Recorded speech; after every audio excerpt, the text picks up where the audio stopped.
안녕하세요. 얼마 전 설 명절이었죠. 가족들이 모두 모이는 날 명절, 전 어려서부터 가족이란 존재를 온전히 누려본 적이 없어요. 왜냐고요? 제가 고아로 자랐기 때문입니다. 어릴 때부터 누구도 제 손을 잡아주지 않았고 따뜻한 집, 밥 한 끼 먹어본 기억도 희미했어요. 보육원에서 살 때의 풍경이 아직도 생생해요. 보육원 건물은 낡고 허름했지만 그나마 그곳이 제 유일한 안식처였습니다. 복도에선 아이들 웃음소리가 잦아들지 않았고 때론 그 웃음소리도 마찬가지였죠. 매일같이 똑같은 침대, 똑같은 벽지, 똑같은 식사 메뉴. 거기서 자라는 아이들에겐 뭐 하나 내 것이라 부를 만한 것이 없었어요. 작은 인형 하나조차 여러 명이 돌려가며 가지고 놀곤 했습니다. 그런데도 그 공간이 나름의 안정을 줬던 건 혼자가 아니라 같은 처지의 아이들도 함께했기 때문이었어요. 처음엔 이곳이 내가 살 곳이구나 하며 순순히 받아들였지만 어느 순간부턴 문득 의문이 스멀스멀 피어나기 시작했습니다. 도대체 나는 왜 여기서 지내고 있을까? 어째서 부모님 곁이 아니라 아이들 여럿이 한꺼번에 모여 사는 이곳에 머무는 걸까 하는 궁금증이 꼬리에 꼬리를 물었습니다. 가장 힘들었던 건 아무도 그 질문에 똑부러지는 답을 주지 않았다는 거였어요. 보육원 선생님들은 애써 회피하거나 네가 나가서 훌륭하게 크면 알게 되겠지 같은 말로 얼버무리기 일쑤였죠. 다른 친구들도 되게 비슷한 처지라 누가 부모 얘기를 꺼내면 분위기가 무거워져 금방 그 화제를 덮어버리곤 했어요. 그러니 저 역시 내 입으로 부모 얘기를 꺼내는 게 왠지 부끄럽고 어색하게 느껴졌습니다. 한 번은 밤늦게 기숙사 복도 창문 너머로 타오르는 가로등을 멍하니 바라보다가 생각이 복잡해져서 울컥한 적이 있었어요. 다들 집에 가면 불 꺼진 방에서 엄마가 이불 덮어주고 아빠가 오늘 학교에서 뭐 배웠어 하고 묻기도 하잖아. 그런데 왜 난 이런 경험이 한 번도 없는 걸까 하는 서운함 같은 게 갑자기 복받쳐 왔거든요. 호기롭게 버틴다지만 그땐 아직 어린아이였으니까요. 초등학교에 다닐 때 친구들이 너희 엄마 아빠 뭐 하셔? 이렇게 질문을 할 때마다 웃어 넘기는 게 버릇이 됐죠. 우리 부모님은 바빠. 이렇게 둘러대곤 했습니다. 실은 제 부모가 어떤 사람인지 어디에 있는지 전혀 몰랐기 때문에 그냥 아무 말도 할 수가 없었어요. 그저 내가 듣기 좋지 않은 이유로 버려졌나 혹은 무슨 죄라도 졌나 하는 상상 속에서 막연한 두려움이 자라났습니다. 중학교 시기엔 더욱 감정이 예민해졌어요. 날 낳아놓고 왜 키우지를 않은 건지, 정말 나를 사랑하지 않았던 걸까 하는 분노와 슬픔이 교차해서 보육원 안에서도 괜히 트집을 잡아 다른 아이들과 부딪히곤 했습니다. 물론 선생님들은 너 잘못 없어. 널 버린 게 아니라 사정이 있으셨던 거야. 종종 이렇게 달래해 주셨지만 정작 전 어디에도 속 시원한 대답을 구하지 못했어요. 가끔씩 TV에서 가족이 나와 행복하게 웃으며 노는 광고를 보면 속이 쓰리고 마음이 텅 비는 느낌이었죠. 친구 집에 초대받아 가족 식사 자리에 함께하면 그래 이런 게 가족의 풍경이구나. 나도 이런 시간 가질 수 있었다면 어땠을까 하고 머릿속으로 상상해보면서 되려 더 씁쓸해졌죠. 고등학생이 돼선 차라리 내가 괜찮은 사람이 되고 나면 혹시 부모가 날 찾아주지 않을까 하는 기대로 열심히 공부해보려 애썼어요. 그럴 때면 보육원 선생님들이 용돈을 조금씩 모아 새 참고서를 사주기도 했는데 거기 담긴 진심이 너무 고마워서 한편으론 벅차기도 했습니다. 부모님 대신 이분들이 내게 마음을 쓰는구나 라는 생각에 다시금 진짜 부모는 어디서 뭘 하며 살고 있을까 하는 복잡한 의문이 스쳤지만요. 청소년 시기를 보내며 머릿속엔 늘 두 갈래 길이 있었습니다. 한쪽은 내가 정말 버림받은 게 아닐 수도 있어. 어쩔 수 없는 사정이 있었겠지라는 희망. 또 한쪽은 결국 날 안 키운 건 사실이지 않나. 분명 날 원치 않았던 거야 라는 냉소였어요. 그러다 보니 인간관계에서도 쉽게 마음을 열지 못했고 누가 조금만 다가오면 이 사람이 날 진짜 좋아하는 게 맞을까 하고 먼저 의심을 하는 버릇이 생겼죠. 그렇게 청소년기를 보내면서도 도대체 난 왜 여기 버려져 있나라는 질문을 한 번도 명확히 풀리지 않았습니다. 어쩌다 인터넷에서 입양, 가정 파탄 같은 키워드를 찾아보기도 했지만 사건마다 사연이 다 달랐고 제게 딱 들어맞는 경우는 보이지 않았죠. 결국 난 이유도 모르고 어딘가에서 버려진 아이라고 스스로 정의를 내리고 가슴 아픈 통증을 억지로 삼키며 성장하게 된 겁니다. 그 시절을 떠올리면 어쩌면 제가 가장 원했던 건 누군가 내게 맞는 대답을 해주는 것이 아니었을까 싶어요. 넌 이런 이유로 여기에 왔고 부모님은 이런 사정을 겪었단다. 그러니 넌 잘못이 없어 라는 말 한마디가 간절했거든요. 하지만 결론적으로 그 누구도 그런 해답을 제시해주지 않았고 전 대답 없는 물음표만 끌어안은 채 어른이 되어버렸어요. 지금 와서도 종종 그 어두운 복도에서 가로등을 보고 있던 제 모습이 아른거립니다. 창문에 비친 제 얼굴을 보면 난 도대체 누구지? 정말 부모에게서도 외면당한 존재인 걸까라고 자문하던 그 시절이요. 답이 나올 리 없다는 걸 알면서도 마음 한편엔 단 한 번이라도 어머니 아버지의 품을 느껴보고 싶단 막연한 갈망이 있었어요. 그리고 그 갈망은 아무렇지도 않은 척 제 가면 뒤에서 늘 시시때때로 날 괴롭혔습니다. 결국 전 애매한 궁금증과 외로운 마음을 품고 그 시절을 지나왔어요. 누군가에겐 사소한 일일지도 모르지만 왜 내가 이곳에 왔을까라는 질문에 답을 얻지 못한 채 성장하는 건 꽤나 쓰라린 경험이었죠. 안 그래도 불안한 청소년기에 더 커다란 정체성 혼란을 마주한 기분이었으니까요. 그리고 그 시절의 시간이 쌓여 전 지금의 제가 됐습니다. 18살 보호 종료를 맞이한 뒤로 모든 것이 달라졌어요. 보육원 규정상 만 18세가 되면 독립을 해야 했거든요. 한창 철을 나이에 전 방 한 칸 없이 세상에 내던져졌어요.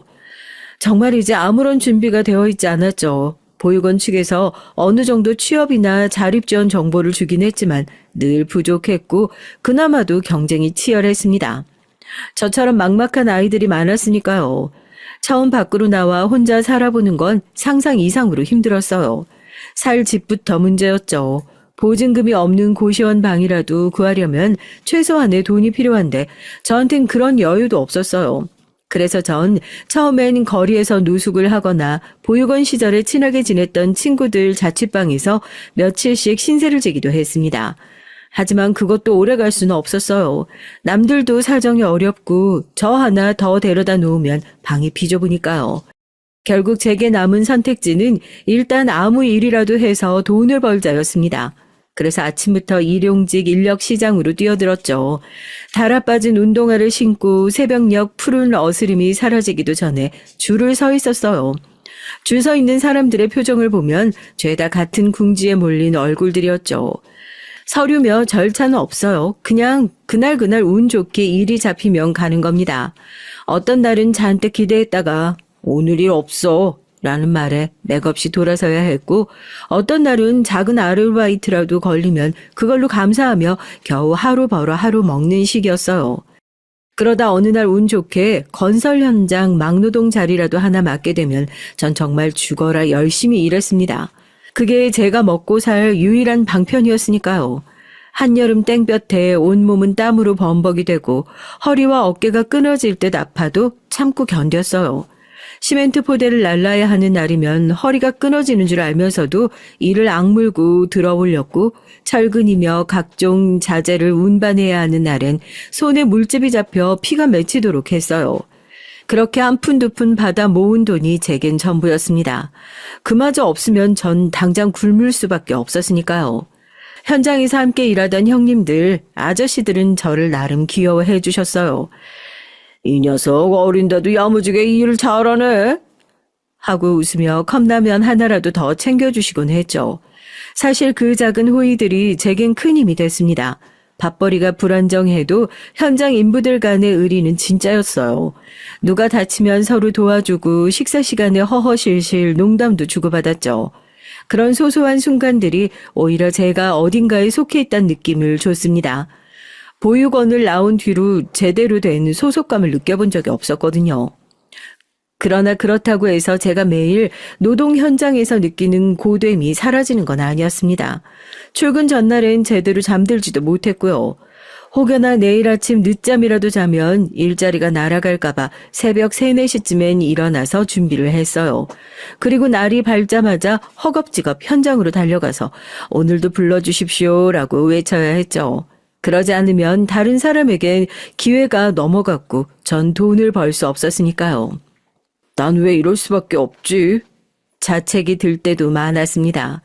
남들처럼 편한 가정에서 자라 학교도 마음껏 다니고 미래를 계획하는 삶을 살 수 있으면 얼마나 좋을까 싶었죠.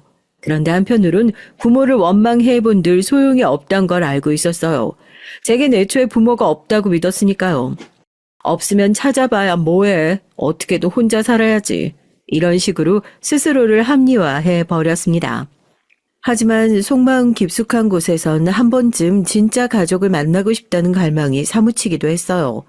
혹시나 어디선가 제 어머니나 아버지가 절 찾고 있진 않을까, 혹은 제가 모르는 어떤 비밀이 있을지도 모른다는 망상이 들기도 했죠. 그러나 그런 생각이 들 때마다 꿈깨 그런 기적은 없어. 난 그냥 부모 없이 태어난 아이였겠지라고 생각을 고쳐 먹었습니다. 차라리 그렇게 마음을 닫아야 덜 아프니까요. 시간은 할 일 없이 흘렀습니다. 그러다 어느 날 제가 자주 가던 건설 현장에 회장님이 시찰을 온다는 소문이 돌았어요. 솔직히 말해 전 회장님이라 해봐야 저희와 아주 먼 얘기라고 생각했죠. 사실 현장 노동자 입장에선 그 사람이 반장이든 사장이든 회장이든 다 높은 분이니 똑같다고 생각했죠. 그런데 주변 반응은 달랐습니다. 소장님이며 반장님이며 현장 관리자들이 전부 긴장해서 그 전날부터 난리를 치는 거예요. 야, 철근 정리 다 했냐? 야, 저기 쓰레기 방치해두면 곤란해. 장비 깨끗이 세워라. 회장님 내려오셨다가 큰일 난다. 이런 식으로 분위기가 어수선해졌습니다. 거기에 덩달아 전 혹시 잘못하면 일에서 잘릴 수도 있겠다는 두려움에 평소보다 더 정신 바짝 차리고 일을 했어요. 평소엔 나사 하나 떨어져 있어도 대충 치우고 말았는데 이날은 열심히 쓸고 닦고 각 잡아서 정리를 했습니다. 그런데 시찰 전날 오후 현장 소장님이 갑자기 젊은 인부들 중에 한 명씩 나와봐라 하고 외치셨어요. 회장님에게 안전교육과 스트레칭 시범을 보여드려야 한다는 겁니다. 곧잘 몸쓰는 사람이 나서서 간단한 준비운동 시범을 해주면 우리 현장 안전관리는 이 정도로 잘 되어 있다고 어필할 수 있다나 뭐라나요. 마침 그 자리에 서 있던 인부 형님들이 절 힐끗 보며 저기 이강민 시켜요. 젊으니까 유연성도 좋고 몸도 날쌔다고 하고 추천을 하는 거예요. 처음엔 에이 저런 거 못해요 하고 손사래를 쳤는데 이미 여기저기 제가 딱이다. 강민아 네가 나가라. 이런 목소리가 터져 나왔습니다. 전 살짝 당황했지만 또 한편으론 이왕 맡게 된 일이라면 잘해보자고 마음먹었죠.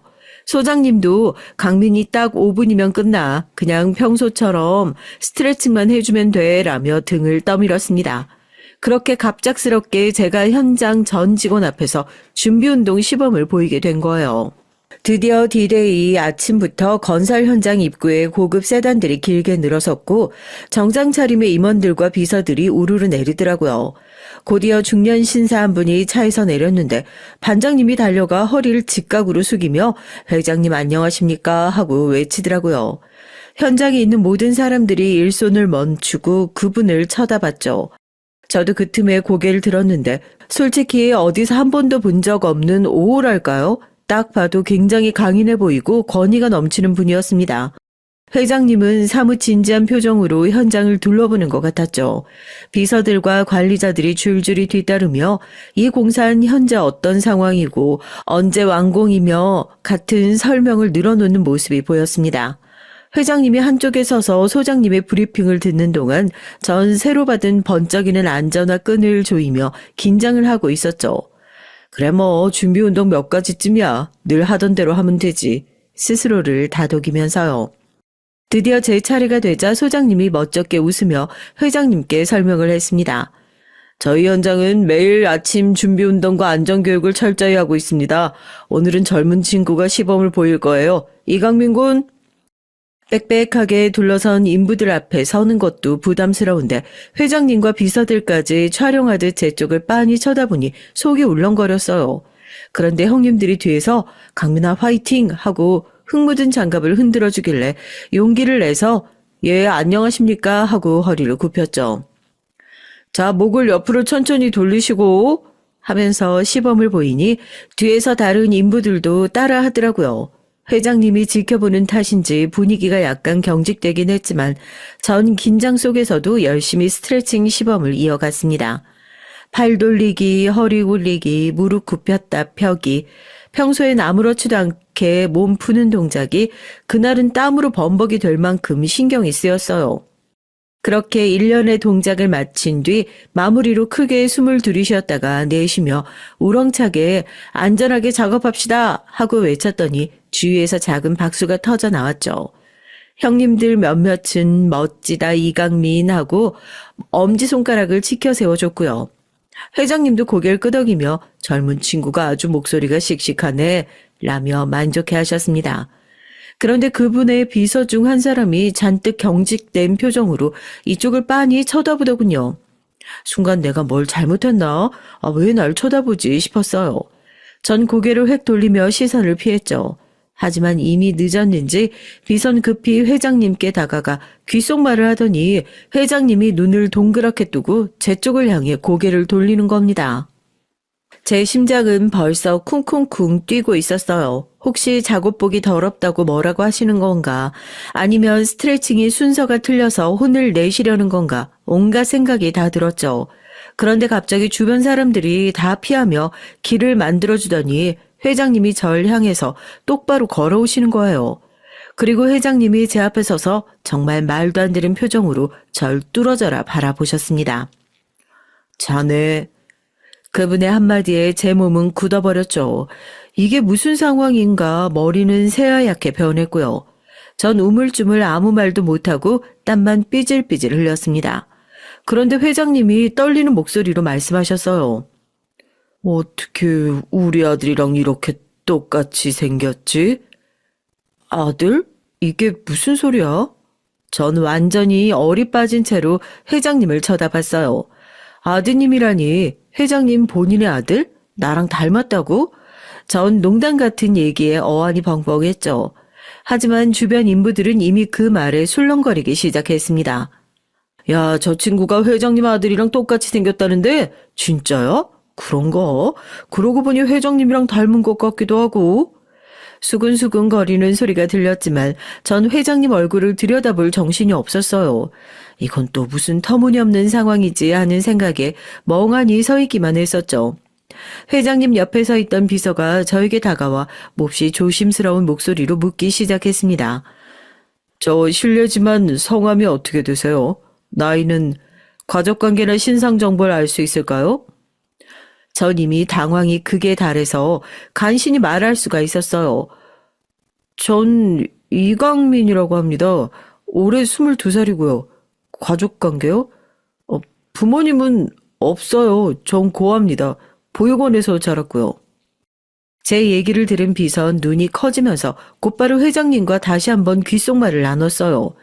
그리고 회장님은 헛기침을 하시더니 저를 향해 다소 떨리는 목소리로 말씀하셨죠. 미안하지만 잠깐만 시간을 내줄 수 있겠나? 나랑 같이 이동을 해줬으면 하는데. 무슨 일인지 전혀 알 수 없었지만 도망칠 수 있는 상황도 아니었고 거절하자니 딱히 이유도 없었죠. 전 말단 일용직 노동자고 상대는 회장님인데 그래서 그렇게 전 현장 일을 멈추고 회장님 일행과 함께 고급 승용차에 오르게 됐습니다. 차 안에서 비서는 제게 이것저것 물어봤어요. 정말 부모님은 전혀 모르고 자라신 거냐? 출생증명서는 있냐? 혹시 친척분이라도 계시냐? 전 매번 모른다는 대답만 할 수밖에 없었죠. 전 보육원에서도 제 출생에 대한 구체적인 얘기를 들어본 적이 없었으니까요. 제게 있는 건 보육원 원장이 지어줬다는 이름과 생년월일, 그리고 기본적인 보호시설 기록뿐이었습니다. 그 얘기를 들은 비서의 표정은 점점 심각해졌고 회장님 또한 옆좌석에서 제 눈치를 살피는 듯 했어요. 왠지 불안하면서도 설마 제 친부모와 연관이 있는 사람인 걸까 하는 희망이 반짝거리기도 했습니다. 그런데 막상 그 희망이 조금이라도 스치면 아니야, 이건 말도 안 돼 하며 스스로 부정하게 되더라고요. 결국 절 태운 차는 꽤 규모가 큰 병원 앞에 멈춰섰어요. 회장님은 이미 병원 앞에서 기다리고 계셨는데 절 보더니 굉장히 복잡한 눈빛을 띠셨습니다. 그리고 머뭇거리다 말씀을 하셨죠. 자네 정말 미안하네. 허락도 없이 이런 말을 해서. 하지만 확인해야만 하겠어. 검사하자고. 친자 확인 테스트를. 친자 확인 테스트라니 저한테? 정신이 아득했습니다. 그런데 왠지 그 말이 이상하게 싫지가 않더라고요. 오히려 깊숙한 어딘가에서 혹시나라는 기대가 폭발했고 동시에 그렇다면 내가 왜 이렇게 살아왔지라는 분노와 혼란이 요동을 쳤죠. 전 잠시 숨을 고르다가 네, 좋아요. 하시죠. 라고 대답했습니다. 그 길로 전 간단한 절차를 밟고 피를 뽑고 타액 검체까지 채취를 했어요. 모든 과정이 너무나 낯설고 긴장감이 넘쳤죠. 검체를 들고 나가는 간호사의 뒷모습을 보며 제 미래도 함께 걸어나가는 듯한 기분이 들었습니다. 이 결과가 어떻게 나오냐에 따라 제 인생이 180도 뒤바뀔 수 있을 테니까요. 그렇게 모든 검사가 끝난 뒤 회장님은 제게 주소를 물어보며 이틀 뒤면 결과가 나온다고 하니 그때 다시 보자. 이렇게 말씀하시더라고요. 비서는 제 번호를 받아 적고 결과가 나오면 연락을 드리겠습니다 하고 공손히 인사를 했어요. 그리고 나서 그들은 차를 타고 돌아갔습니다. 저 혼자 병원 앞에 남겨져 한동안 멍하니 서 있었어요. 이게 대체 무슨 일인가? 도무지 현실감이 없었죠. 건설 현장에서 막노동하던 제가 어느 순간 대기업 회장님과 함께 친자 확인 검사까지 하게 됐으니 이게 영화나 드라마가 아니면 뭔가 싶었죠. 설마 진짜 내 아버지가 저분인 건가? 아니야, 있을 수 없지. 내 인생에 그런 기적이 있을 리가 하고 스스로를 부정하며 동시에 마음 한구석엔 혹시라는 불길하면서도 짜릿한 기대가 일어나고 있었어요. 그날은 일도 제대로 못했어요. 갑자기 현장에서 이탈을 벌였으니 제가 받게 될 일당도 없을 거고 오늘 밥벌이가 날아갔다고 해도 할 말이 없었죠. 하지만 이상하게 배고프다는 느낌조차 잘 들지 않았습니다. 머릿속이 온통 이틀 뒤에 나올 검사 결과 생각뿐이었으니까요. 만약 그 회장님이 진짜 내 아버지가 맞으면 어떻게 되는 거지? 그럼 내 가족이 있는 거네? 아니, 근데 왜 날 버린 거지? 무슨 사정이라도 있었나? 아니면 정말 내가 버려진 게 맞는 건가? 수백 가지 질문과 감정이 마구 뒤엉켜서 전 하룻밤 내내 뜬 눈으로 지새웠습니다. 잠깐이라도 스르르 잠에 들면 어머니가 나타나거나 회장님이 절 가만히 쳐다보는 꿈을 꾸곤 했죠. 꿈속에서 제가 울며 왜 나를 찾지 않았어요 하고 묻는데 아무도 대답해 주지 않았죠. 그러다 번쩍 깨고 나면 식은땀을 뻘뻘 흘리며 가슴이 미어지는 기분이 들었습니다. 이틀이라는 시간이 그렇게 길게만 느껴질 수가 없었어요. 간신히 하루를 버티고 또 하루를 버틴 끝에 약속했던 날이 됐죠. 아침 일찍부터 전화가 울리더라고요. 화면에선 낯선 번호가 찍혀 있었지만 직감적으로 알았습니다. 회장님 쪽에서 오는 전화겠구나. 전화 속 비서의 목소리는 조금 떨려 있었어요. 이강민 씨 결과가 나왔습니다. 중요한 얘기니까 직접 뵙고 말씀드리고 싶은데요. 혹시 지금 시간 괜찮으신가요? 전 숨이 턱 막히면서 기다렸다는 듯이 네, 어디로 갈까요? 그렇게 답을 했죠. 비서는 저에게 병원 근처의 조용한 카페 주소를 알려주며 곧 오겠다고 했습니다. 심장이 미친 듯이 뛰는 걸 느끼며 전 부랴부랴 그 카페로 향했어요. 더러운 작업복 차림이라 좀 민망했지만 갈아입을 만한 옷도 없었고 지금은 그런 걸 신경 쓸 여유도 없었으니까요. 카페에 들어서자 이미 도착한 비서가 절 반갑게 맞이하더군요. 작은 테이블 위에 서류 봉투가 놓여 있었고 비서는 한숨을 고르더니 그 봉투를 제게 내밀었습니다. 직접 보시는 게 좋겠습니다.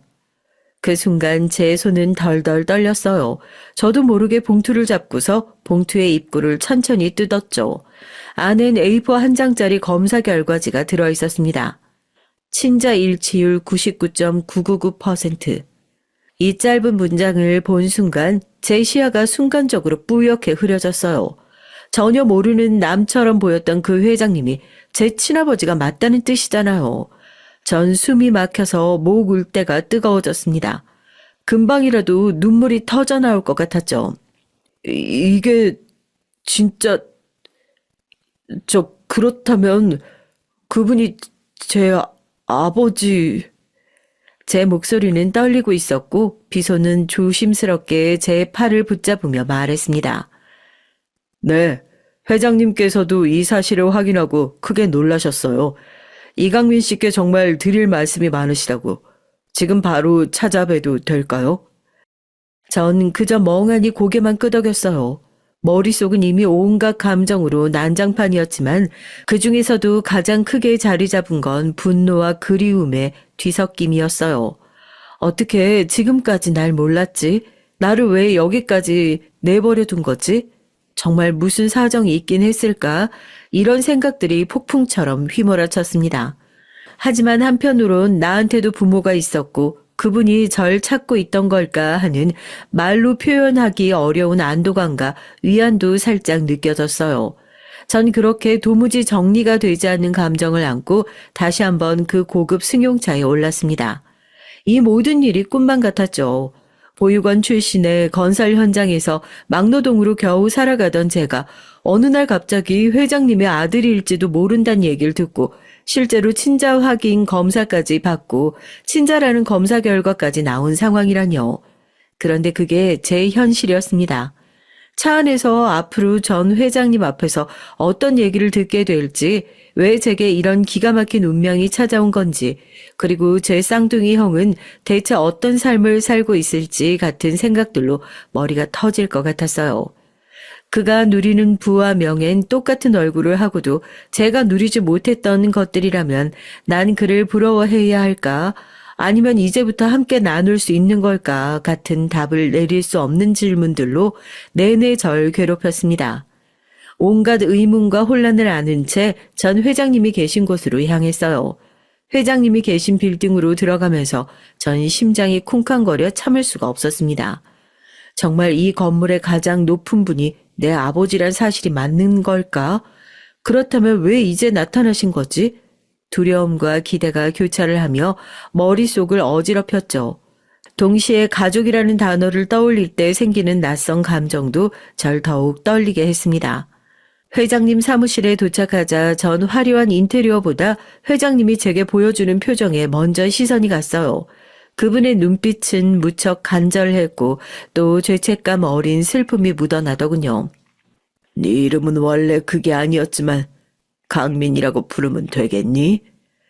제 이름을 부르며 다가온 회장님이 살짝 떨리는 목소리로 사과부터 하셨을 때 저도 모르게 눈물이 왈칵 쏟아질 뻔했습니다.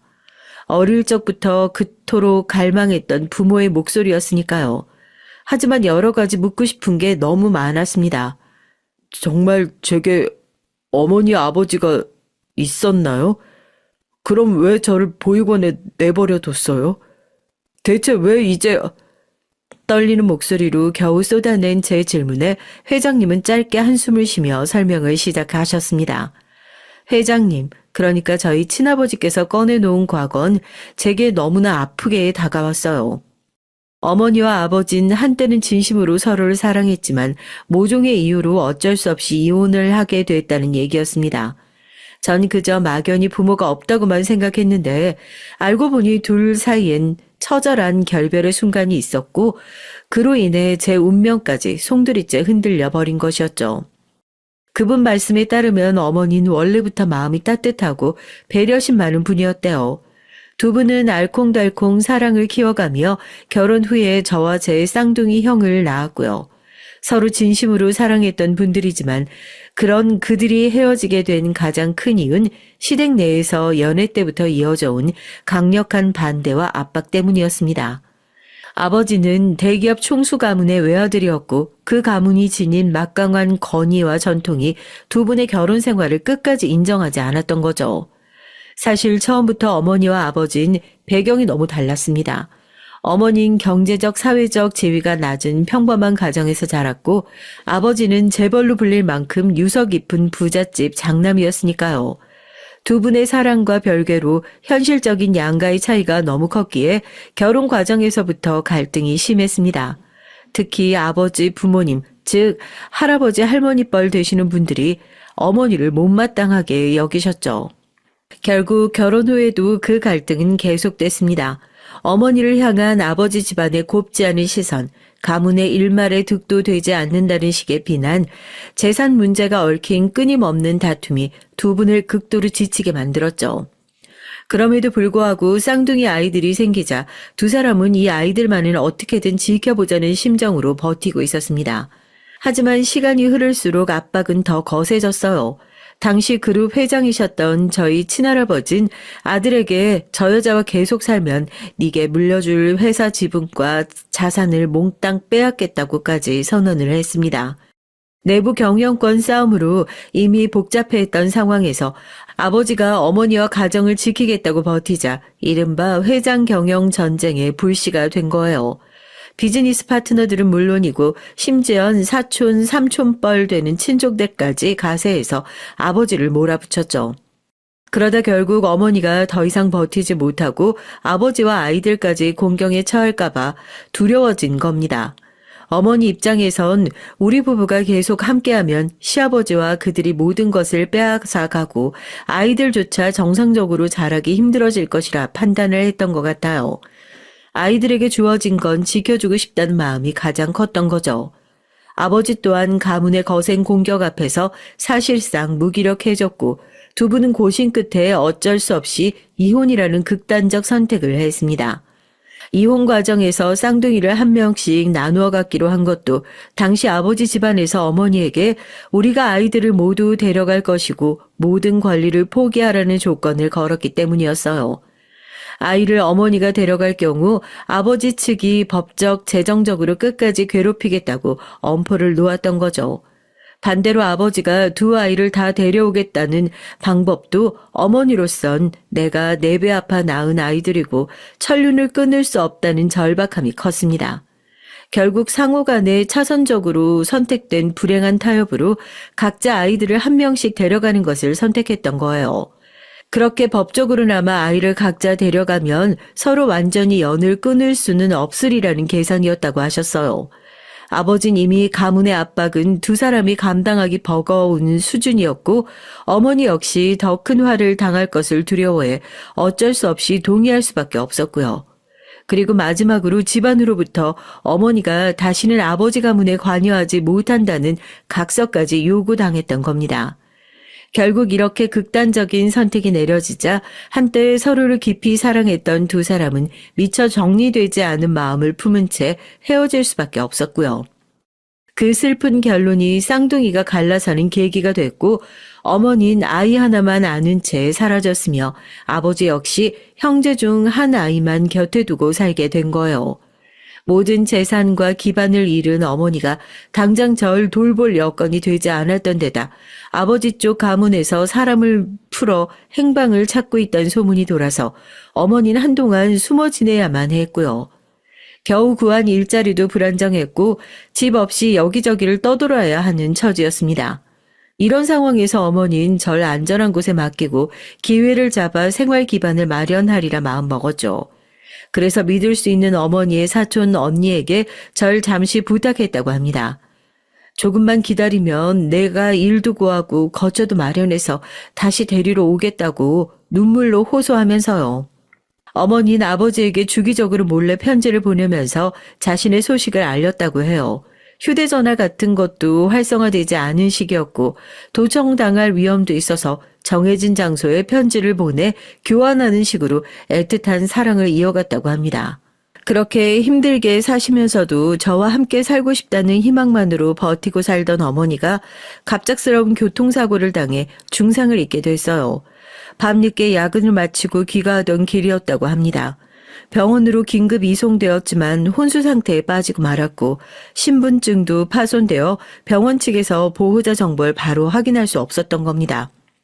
이때부터 어머니가 어떻게 됐는지 알아야 할 사람들과 어머니의 사고 사실을 숨기고 싶어하는 회장님 가문 사이에 엇갈림이 시작됐고 저의 운명도 엇갈리고 말았어요. 어머니가 소식이 없이 사라지자 절 잠시 돌봐주던 사촌은 당연히 불안해졌죠. 한편으로 어머니의 주변 인맥이나 혹은 저희 가족을 아는 다른 누군가에게도 물어보려 했지만 아버지 일가가 이혼 과정에서 가정사를 철저히 단절시킨 터라 제대로 연락조차 구하기 어려웠다고 하더라고요. 그 와중에 아버지 일가가 기묘한 움직임을 보였습니다. 어머니의 사고 사실이 외부로 알려지면 이전에 벌어진 이혼 사유라든지 가문의 체면이 구겨지는 등 여러 문제가 생길 수 있었던 거죠. 게다가 제가 어머니의 품으로 돌아가거나 혹은 어머니가 깨어나 다시 아이를 찾아갈 경우 아버지 가문 입장에선 달갑지 않았을 겁니다. 그들은 아버지와 어머니가 편지로 안부를 묻고 답하고 있었다는 사실을 이미 알고 있었기 때문에 아버지에게 어머니가 보낸 것처럼 지금 지방에서 잘 지내고 있다거나 해외에서 생활 중이니 걱정 말라는 식으로 꾸며낸 가짜 편지를 보낸 거예요. 그것도 마치 어머니가 직접 작성한 것처럼 위장해서 아버지가 의심하지 않도록 만들어버린 거죠. 심지어 마지막쯤엔 다른 남자를 만나 잘 살고 있으니 더 이상 연락하지 말자고까지 왔다고 해요. 실제로 아버지는 한동안 그 편지를 믿었다고 합니다. 정작 어머니는 병원에서 생사를 오가는 상황이었는데도 말이죠. 한편 사촌은 본인도 고단한 살림에 아이까지 맡아 키우려니 버거운 와중에 어머니가 전화 한 통 없이 계속 연락이 두절되는 상황이 오래 이어지자 점점 불안을 느꼈다고 합니다. 그래서 계속 수소문을 해봤지만 이미 아버지 일가가 흐름을 통제하고 있었기에 어머니의 사고 기록이나 입원 사실에 접근하기란 쉽지 않았어요. 결국 사촌으로선 저를 돌볼 만한 형편이 한계치에 이르렀고 어머니도 1년 가까이 나타나지 않으니 더 이상 버틸 재간이 없었답니다. 이대로 두다간 모두 다 힘들어지겠다는 생각에 사촌은 절 보육원에 맡기기로 결심했다고 해요. 그분으로서는 돌봐야 할 자신의 가족들도 있는데 제가 얼마나 큰 짐이었겠어요. 지금은 이해할 수 있습니다. 그분은 그래도 나름 피 한 방울 섞이지 않은 제 똥기저귀에 갈아가며 돌봐주셨을 테고 최선을 다해 책임을 졌던 것일 테죠. 그리고 절 보육원에 맡긴 것도 최소한 국가나 사회기관이 운영하는 시설이면 아이가 굶주리거나 길바닥에 나앉는 일은 없을 거라고 생각했던 거였다고 해요. 그리하여 전 보육원에 들어가게 됐고 그 후로도 한참 동안 아버지 가문이 어머니가 아무 문제 없이 잘 지낸다는 거짓 정보를 주변에 퍼뜨린 탓에 정작 누군가 어머니를 찾아내거나 병원에 있는 걸 알아낼 기회가 없었습니다. 아버지 일가가 어머니와 아이 모두에게 신경을 쓰고 싶지 않았던 거죠. 일종의 진실 은폐가 계속된 셈입니다. 결국 아버지는 많은 시간이 지난 뒤에야 어머니가 사고로 병원 신세를 지고 있다가 돌아가셨다는 사실을 접하게 됐지만 이미 저의 행방은 알 수 없는 곳으로 사라진 뒤였다고 합니다. 그 사이에 아버지 가문의 영향력은 한층 더 공고해졌고 전 보육원 아이로 자라면서 부모가 누군지도 모른다는 꼬리표를 달고 살아야 했어요. 돌이켜보면 이 모든 비극을 낳은 건 아버지 일가의 철저한 계획과 거짓말이었습니다. 어머니가 사고로 의식이 없다가 돌아가시게 되자 그 사실조차 숨기고 마지막 당신의 아이를 두고 멀리 떠나 잘 살고 있다는 기만적인 편지를 보내 사람들을 안심시켰거든요. 절 사랑했고 정말로 다시 데려오고 싶었던 어머니의 진심은 그런 음모 속에서도 빛도 못 보고 잊혀져 간 겁니다.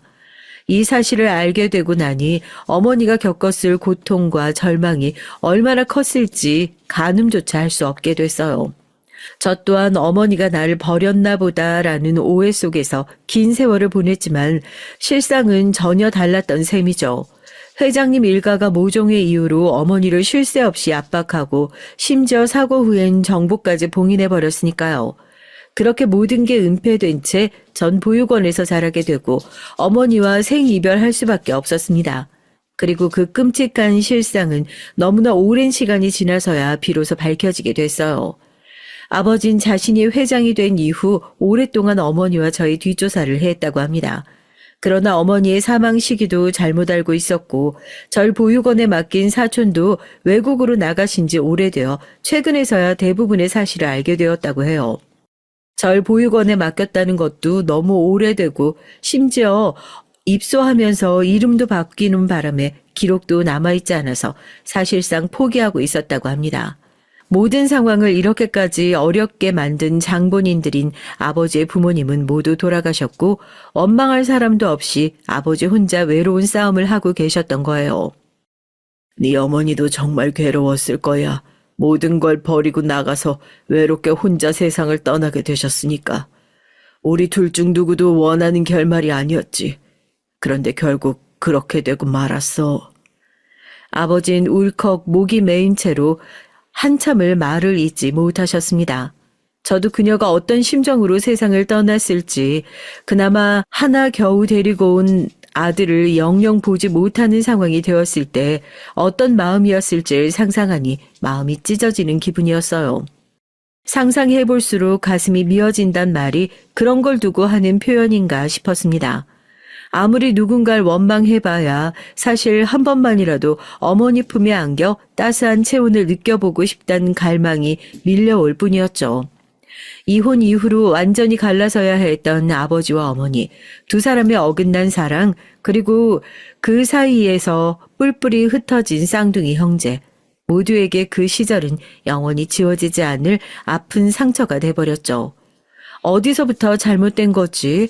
왜 이렇게 된 거지? 라는 혼란과 함께 눈앞에 아버지에 대한 서운함이 잔뜩 밀려들었습니다. 전 보육원 신세를 지며 혼자 자라게 됐고 아버지 밑에서 자란 다른 제 쌍둥이 형제는 부모의 보호 아래 상대적으로 안락한 환경에서 자랐다는 사실이 너무나 아이러니하게 느껴졌어요. 그 얘기를 끝낸 뒤 아버진 절 꼭 끌어안으며 연신 미안하다고 하셨습니다. 이제부터라도 내가 아버지로서 할 수 있는 모든 걸 해주마. 네가 원하는 게 있으면 뭐든지. 태어나 처음 들어보는 아버지의 사죄와 약속이었지만 제 가슴 속엔 복합적인 감정이 불길처럼 타올랐어요.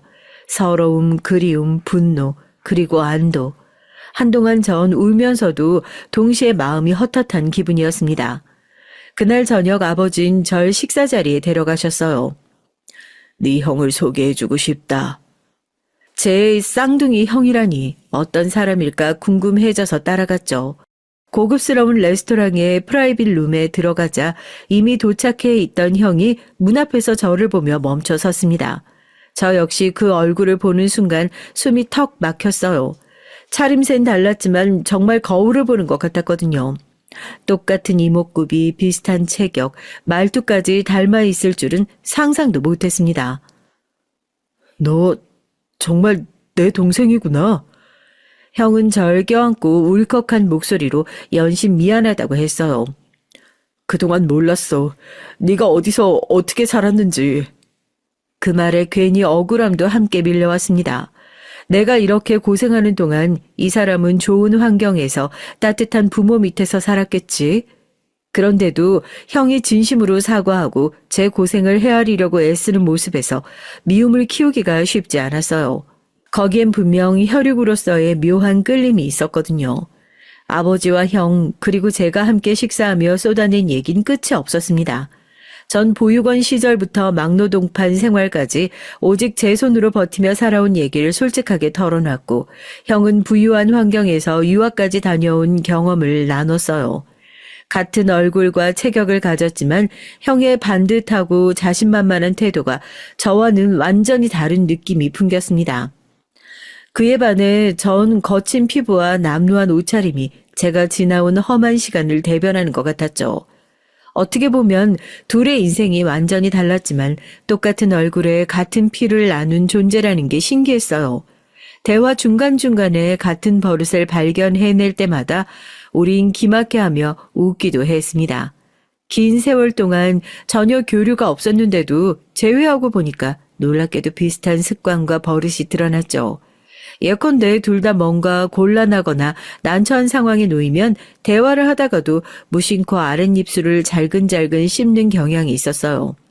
처음엔 우연인가 했는데 어느 순간 너도 이러네? 하고 동시에 웃음을 터뜨렸습니다.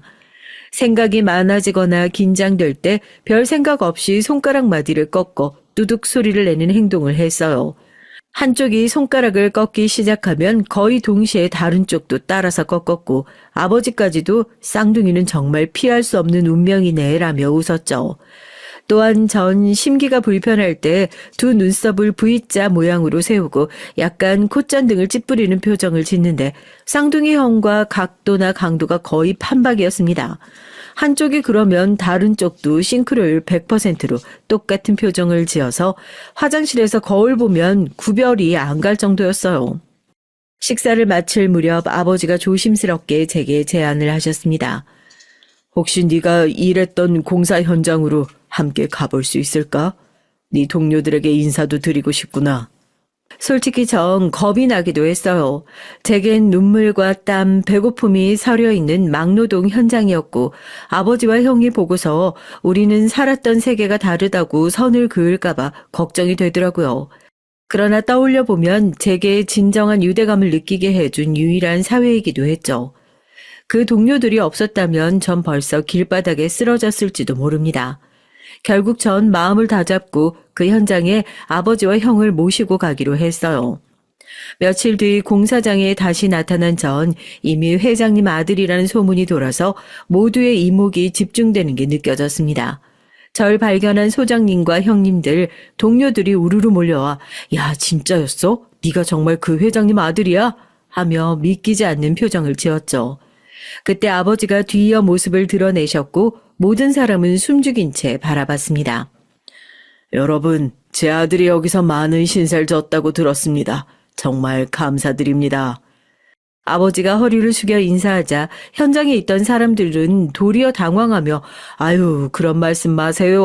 우리가 젊은 친구 도움 많이 받았는데 더 고마웠죠. 그런 얘기를 쏟아냈습니다. 그중 저와 함께 땀 흘리며 일했던 한 형님이 종이봉투를 건네주며 네가 갑자기 사라져서 우린 혹시나 어디 다친 건가 아닌가 걱정했어. 적은 돈이지만 그래도 모아봤다. 그러시는데 전 그 자리에서 울음을 억누를 수가 없었습니다. 지금껏 돈도 백도 없이 살아온 제가 이 건설 현장 동료들 덕분에 하루하루를 견딜 수 있었던 기억이 한꺼번에 떠올랐거든요. 그 작은 봉투 안엔 형님들이 조금씩 모은 돈과 짤막한 편지가 들어있었는데 열심히 사는 강민아, 언젠가 꼭 네 인생이 빛날 날이 올 거다는 문장이 보이자마자 제 눈물이 왈칵 쏟아졌습니다. 그 광경을 본 형과 아버지도 아무 말 없이 눈물을 훔쳤죠. 서로 전혀 다른 세계에서 살았지만 사람이 사람에게 건넨 진심이 얼마나 따뜻한지 깨닫는 순간이었습니다. 아버진 눈시울을 붉히면서 이렇게라도 너를 챙겨준 분들이 계셔서 정말 고맙다며 연신 감사의 인사를 전했습니다. 그 길로 현장은 순식간에 눈물바다가 됐고 아버진 비서에게 지시를 내려 공사 여건이나 안전 문제 등에 대해 지원책을 마련하라고 말씀하셨어요. 함께 일하던 인부들 역시 얼떨떨해하면서도 기뻐하는 기색이 역력했습니다. 저로선 이 풍경 자체가 너무 꿈 같았어요. 불과 얼마 전까지만 해도 제가 매일같이 퇴근 후 녹초가 되어 쓰러졌던 곳인데 이젠 제 가족과 함께 서 있는 겁니다. 그날 이후 전 아버지가 준비해 주신 숙소에서 지내며 앞으로 어떤 길을 가야 할지 고민하기 시작했어요. 막노동판에서 일하긴 했지만 현장에서만 알 수 있는 것들은 아버지나 책임자들이 보는 것과 또 달랐거든요. 차라리 제대로 기술을 배워서 나중엔 아버지를 위해 도움이 되었으면 좋겠다는 생각도 들었고요. 이런 작은 꿈을 처음으로 입에 담았을 때 아버지와 형은 전폭적으로 지지해 주었습니다. 네가 원하는 걸 한다면 언제든 도울 준비가 되어 있다.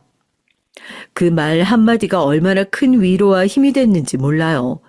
아직도 이렇게 비틀려진 저의 운명에 대해 원망의 마음이 없는 건 아니었죠.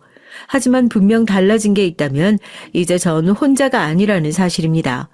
더 이상 세상에 혈혈단신으로 내던져진 고아가 아니라 뒤늦게라도 절 반겨주는 아버지와 형이 있고 언제든지 연락하면 의지할 수 있는 건설 현장 동료들이 생겼어요. 이게 제게 얼마나 큰 버팀목이 되는지 말로 다 표현할 수 없을 정도예요. 얼마 전까지만 해도 전 밥벌이를 위해 새벽 인력시장 앞에 서 있던 사람이었습니다. 더럽고 추운 노숙 생활과 좁은 고시원 방, 그리고 끊임없는 막노동으로 이어지는 삶. 만약 누군가가 너 곧 대기업 회장님 아들이 돼서 가족 품에 안길 거야 라고 말했다면 전 비웃었을 거예요. 말도 안 되는 소리라면서요. 하지만 인생이라는 게 정말 그렇게 한 치 앞도 예측할 수 없는 일이라는 걸 이번에 뼈저리게 깨닫게 됐습니다. 전 여전히 가진 것도 배운 것도 부족해요. 그렇다고 갑자기 아버지 재산을 물려받아 호의호식하겠다는 마음은 없습니다. 다만 제가 직접 일을 배워서 제 손으로 제 인생을 읽어나가고 싶은 꿈이 생겼다는 게 중요하다고 생각해요. 무엇보다 가족이라는 울타리가 되어주는 든든함이 이제 제게도 생겼으니 용기 내어 한 발짝씩 나아가 보려고 합니다. 혹시 이 얘기를 듣는 분들 중에 저처럼 힘겹게 하루하루를 버티는 분이 계시다면 정말 인생은 어느 순간 무슨 일이 벌어질지 모르기에 하루하루 성실하게 살아야 한다는 걸 기억해 주셨으면 해요. 세상 어딘가엔 이렇게 믿기 어려운 기적 같은 일도 일어날 수 있다는 걸 전하고 싶습니다. 인생은 언제 어떻게 뒤집힐지 모르니까 혹시 절망의 벼랑 끝에 서 있다고 느끼는 분이 있다면 부디 기억하세요. 어두운 터널 끝에서 반짝 빛나는 작은 기적이 기다릴 수도 있다는 걸요. 전 그렇게 믿고 오늘도 한 걸음씩 내딛습니다. 전 이제 새로운 시작을 꿈꾸는 사람이 됐어요. 앞으로의 길이 어떻든 전 더 이상 혼자가 아니니까요. 끝까지 이 얘기 들어주셔서 감사합니다. 언젠가 더 멋진 모습으로 다시 인사드릴 수 있길 바랍니다. 너처럼 별 볼 일 없는 애가 우리 아들 앞길 막아서야 되겠니? 이 돈 받고 조용히 이혼이나 해. 내 아들 창창하게 잘 살게 사라지란 말이야. 네, 시모가 며느리인 저에게 이렇게 막말을 했어요. 세상 천지에 바람난 자기 아들을 이렇게 이혼시키고 싶어서 안달난 시모가 또 있을까요? 사람이 평생을 한 사람만 바라보고 사랑하고 의리를 지키는 것이 결혼이잖아요. 하지만 제 결혼 생활은 전혀 그렇지 못했습니다. 그런 기막힌 제 사연을 여러분께 얘기해 볼까 해요. 때는 10여 년 전으로 거슬러 가서 제가 땡땡여대에 다닐 때 대학신문 발간 동아리 활동을 하고 있었습니다. 그 동아리의 전국연합 동아리 모임에서 남편을 만났어요. 그때 만난 남편의 모습은 깔끔한 네이비색 폴로셔츠에 잘 다려진 베이지색 면바지를 입고 단정하게 젤로 넘긴 헤어스타일이 멋있었습니다. 그런 댄디한 차림에 반했는데 막상 대화를 나눠보니까 의외로 대구 사투리에 억양을 쓰고 있었어요. 서울에서 태어나서 자란 저에겐 그 사투리와 억양이 재밌었고요. 그런데 그 남잔 사투리를 애써 감추며 서울 말씨를 쓰려고 안간힘이었죠. 만난 지 얼마 안 됐을 때부터 남편은 저에게 적극적으로 호감을 보였습니다. 남편과 전 서로 빠르게 가까워졌어요. 그리고 저와 남편은 패션 코드도 잘 맞았어요. 전 남자가 못생긴 건 참아도 옷 못 입는 건 못 참거든요. 그렇게 우린 대학 시절 만나 연애를 하다가 취업할 나이가 됐죠. 남편은 경제학과 전공으로 공기업이나 대기업에 취업 지원을 여러 차례 했지만 대학 시절 학점이나 스펙 관리를 열심히 안 해서 번번이 낙방이었습니다. 그즘 전 중견기업의 마케팅 부서에 취업을 했고요. 저는 너무 눈만 눕히지 말고 정말 남편이 원하는 일을 찾아서 지원해보라고 조언을 했어요. 그러다가 남편은 모 백화점의 한 매장 관리직으로 취업을 했습니다. 처음엔 가오가 살지 않는다며 탐탁치 않아 했지만 몇 달 되지 않아 명품도 자주 접할 수 있고 자신이 좋아하는 패션에 관련된 일을 해서인지 나름 만족하고 잘 다니더라고요. 우린 그렇게 둘 다 취업을 하고 얼마 지나지 않아 결혼 얘기가 자연스럽게 나오게 됐어요. 남편은 연애 시절부터 서울에서 혼자 자취생활을 했었고 딱히 시모와 만날 일이 없었기에 결혼 얘기가 나온 뒤 처음으로 시모를 뵙게 됐습니다.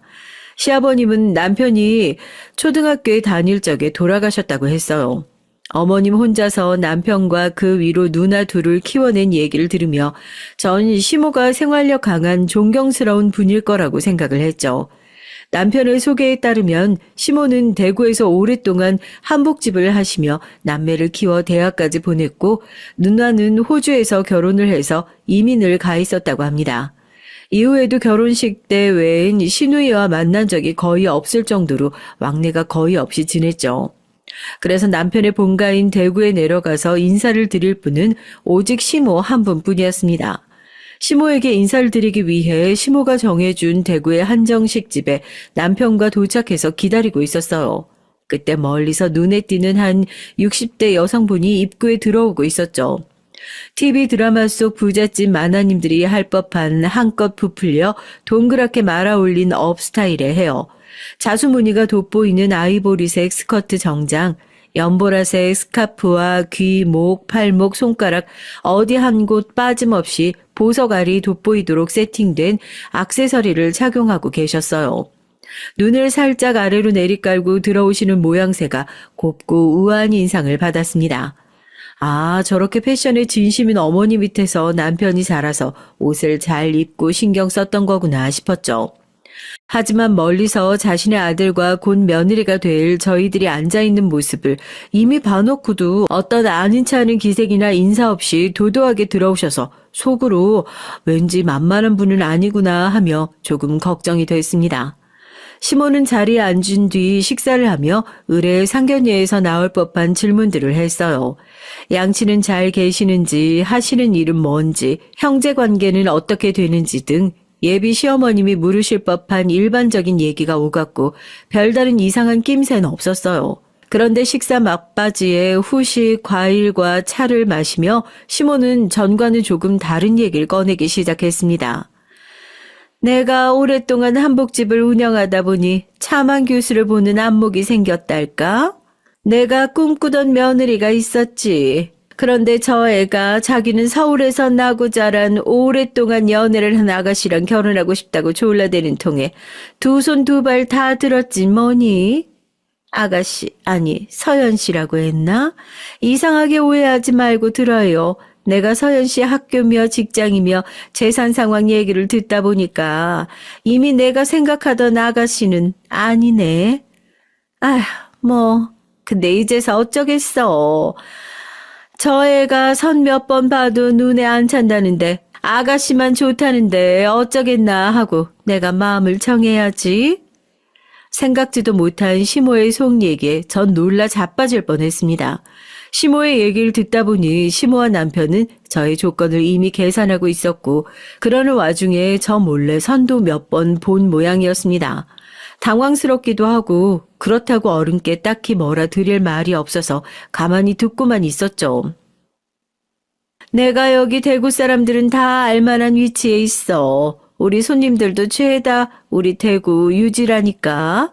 그분들 자제부터 직업이면 직업, 재산이면 재산 다 갖춘 노블레스들만 상대하고 교회 권사님들이 정말 좋은 혼처 가져왔는데 다 물리치고 내가 이 자리 나온 거 알고 있어? 혹여나 우리 아들이 아비 없이 혼자 자랐다고 아가씨네 집에서 말이 나온다거나 그러면 안 된단 말이지. 나나 우리 집안이 아주 보통이 아니라고. 일반 서민이 아니란 이 말이에요. 아니 드라마에서 돈다발 던지며 해대는 그런 시모가 바로 여기 있더란 말이죠. 초면에 예비 며느리에게 이게 무슨 막말이랍니까? 결국 이 자리에서 하고 싶었던 시모의 얘긴 자신과 아들은 대단한 사람들이기 때문에 대접을 받아야 하며 결혼할 때 혼수나 예단은 서운치 않게 잘 챙겨달란 얘기였던 것 같습니다. 이렇게 시모와 만남 이후 전 이 결혼이 괜찮을까 걱정도 되고 막말한 시모에게 화가 났지만 그렇다고 해서 딱히 결혼을 반대하신 건 아니었어요. 어차피 저와 남편은 서울에서 분가에 살 예정이었기 때문에 시모와 1년에 몇 번이나 부딪힐까 싶어서 크게 마음에 담아두지 않으며 결혼 준비를 했습니다. 하지만 시모가 저렇게 어깃장을 놨는데 어떻게 대충 준비할 수 있겠어요? 게다가 명품이며 온갖 패션 용품에 무력이 가득한 남편은 어떻고요? 예물 시계에 시모댁의 예단 명목으로 드린 가전제품, 심지어 다이아 반지 세트, 모피 코트 등등 제가 몇 년간 적금해온 5천만 원의 돈으론 턱없이 모자라니 친정 부모님께서 도와주실 정도로 뻑적지근하게 준비를 해야 했습니다. 다 합치면 거의 1억 넘게 들었던 것 같아요. 요구하시는 것들이 온통 명품의 최상급 비싼 것들 뿐이었으니까요. 그래도 이해했습니다. 시모 말에 따르면 대단한 분들이니 그 취향 맞춰주기 위해서 어쩔 수 없지 않겠어요? 하지만 그러는 와중에 내심 재산이 상당하시니 신혼집을 마련해 주시겠거니 하는 기대감이 있었기에 요구들을 잘 따를 수 있었습니다. 그런데 이게 웬일이에요? 그렇게 집안 좋고 재산이 많다고 떵떵거리시던 시모가 마련해 준 신혼집은 그저 평범한 서울의 한 전세 아파트였습니다. 아파트 전세 보증금이 5억 정도 돼서 불평할 문제는 아니었지만 그렇게 자랑하던 모양새에 비해선 다소 아쉬운 건 사실이었어요. 그렇게 자랑자랑하던 재산 상태면 당연히 아파트를 사줄 줄 알았거든요. 어쨌든 남편에게 별다른 얘기 없이 큰 탈 없이 결혼을 하게 됐습니다. 하지만 전 결혼 이후에도 남편의 월급이 얼마인지 모르고 살았어요. 남편이 월급을 제대로 가져다 준 적이 없기 때문이죠. 자기 월급의 상당 부분을 자기 옷이나 신발 등을 사들이는 데 쓰고 있었습니다. 꾸미기 좋아하는 저도 미용실에 1년에 서너 번 가는데 본인은 2, 3주에 한 번은 청담동의 미용실에 예약해서 다니고 심지어 스킨케어 관리도 받고 있었으니 월급이 나만 나겠어요. 빤한 백화점 매장 관리직 월급에 비해 자기 치장하는 데 씀씀이가 너무 컸습니다. 결혼 전엔 그 말끔한 옷차림이 좋았는데 월급 대부분을 자기에게만 써대니 제가 진짜 잘못 생각했구나 후회가 됐죠. 제 월급의 반 이상으로 아파트 관리비나 대부분의 생활비를 충당해야만 했습니다. 자기야, 우리 이제 결혼해서 아기도 가져야 되는데 이렇게 돈 쓰면 언제 돈 모아? 내가 써봐야 얼마나 쓴다고. 지난달엔 100만 원 정도 생활비로 주지 않았어? 그럼 자기 월급이 얼만데? 나 지금까지 그런 것도 모르고 살고 있단 말이야. 내 월급은 다 오픈했는데 왜 자기는 숨겨? 내 월급으로 우리 먹는 거며 생활비 거의 쓰고 있는 거 알고 있어? 뭐 하는데 생활비가 그렇게 많이 든다고. 백화점에서 월급 나오는 거 푼돈이야. 그걸로 내 용돈 하기도 빠듯하다고. 정 부족하면 우리 엄마한테 얘기해보고. 전 이렇게 남편이 돈이 필요하면 시모가 도와주실 거라고 늘 말해와서 시모가 자산이 좀 되나 보다. 여유가 있으시면 정말 필요할 때는 도와달라고 할 수 있구나 생각했습니다. 그런데 저도 남편도 다 착각하고 있던 거였어요. 몇 년 전 남편이 건강검진 결과에서 뇌에 문제가 있어서 정밀검사를 받아야 한다고 털어놨습니다. 겁이 나서 얼굴이 하얗게 질려서 입술을 바르르 떨면서 말이에요. 전 걱정이 돼서 하루라도 빨리 대학병원에 가서 몇 가지 관련 검사를 예약하려고 했어요. 그런데 그 검사들이 생각보다 여러 개였고 비급여 항목도 있어서 약 400만 원 정도 비용이 든다더군요. 부부 둘 다 사회생활 하는데 그 돈이 없겠냐고 생각이 들지만 부끄럽게도 네, 그 정도 돈도 없었어요. 몇 달 전부터 임신을 하고 몸이 좋지 않아서 휴직을 쓴 상태라 남편이 주는 생활비가 턱없이 부족했기 때문이죠. 그나마 모아놓은 예금 적금을 깨서 생활비로 쓰다 보니 돈이 없었습니다. 자기야, 늘 자기 어머님이 도와주실 거라고 큰소리 쳤잖아. 어머님께 검사비 부탁드려보자. 설마 아들 검사비를 안 주시겠어? 남편은 고개를 끄덕이며 병원 앞 휴게 공간 한켠으로 들어가서 전화를 하고 왔어요. 무슨 대화가 그리 긴지 한 30분가량 통화를 하고 돌아오는 것 같았고 남편의 얼굴이 그리 밝지는 않았기에 전 어떻게 된 거냐고 물었죠. 아니 참, 우리 엄마 한복집이 어쩌다 이렇게 된 거야? 뭐 한복집에 손님이 끊긴 지 꽤 오래됐나 봐. 엄마도 하는 수 없이 벌어놓고 있던 돈 야금야금 쓰고 계셨다고 하시네. 그래도 돈 400만 원은 있다고 걱정하지 말라고 하니까 보내주시겠지. 아니 결혼 전부터 그렇게 재산 있다고 으스대시더니 이게 무슨 얘긴가 싶었습니다. 사실 몇 년 전 시모 한복집 단골 고객인 한 사모님의 한복 실측을 하기 위해 단골 사모님 댁을 찾았다가 그 집의 은밀한 사정을 알게 됐다고 해요. 사실 그 사모님 댁에 장애가 있는 자식을 숨기고 키웠다는 사실을 시모가 알게 된 것이죠. 어머님은 그 얘기를 교회에서 떠벌리다가 그 얘기가 소문을 타게 되고 그 사모님의 귀에까지 들어가게 된 거예요. 그 사모님은 이 소문이 퍼진 얘기를 알고는 충격에 몸져 누웠다고 합니다. 당연하죠. 창피하다고 밖에 알리지 않고 쉬쉬하던 자식 얘기를 여기저기 떠벌리고 다녔으니. 시모의 말 실수로 인해 중요한 고객을 잃었을 뿐더러 그 사모님이 지역 유지나 구의원 등 대구 지역사회에서 꽤나 입김이 센 분이라서 많은 단골 고객을 잃게 됐대요. 그렇게 기존의 단골 손님이 없어지고 또 요즘 젊은 사람들이 한복을 중요하게 생각하나요? 그렇게 한복집이 팔이 날려서 벌이가 거의 없다시피 지낸 게 3년이 넘었다고 하네요. 자존심 때문인지 본가 아들과 저에겐 쉬쉬하면서 그동안 모아놓은 돈이나 부동산까지 처분해가며 돈을 쓰고 계신 거죠. 제가 남편과 시모의 소비 성향을 모르나요? 있는 것부터 집에 두는 것까지 좋은 것, 비싼 것만 찾는 양반인데 그 씀씀이가 돈이 없다고 줄어들진 않았던 모양입니다. 꽤 많이 모았던 재산도 이제 얼마 남지 않으니 이제 본인도 걱정이 돼서 저희에게 털어놓은 겁니다. 정말 모자가 이런 것까지 담는 걸까요? 시모 상황이 이 지경인 걸 알게 됐는데 남편 병원비 달라고 부탁할 순 없잖아요. 그래서 제가 친정 부모님께 부탁드려서 남편의 검사비를 해결해야만 했습니다. 친정 부모님께서는 시댁이 잘 산다고 생각하셔서 왜 이 정도의 돈을 구하기 어려워하는지 궁금해하셨지만 그냥 저희끼리 잘 해결해 보고 싶어서 그런다고 겨우 얘기를 둘러댔죠.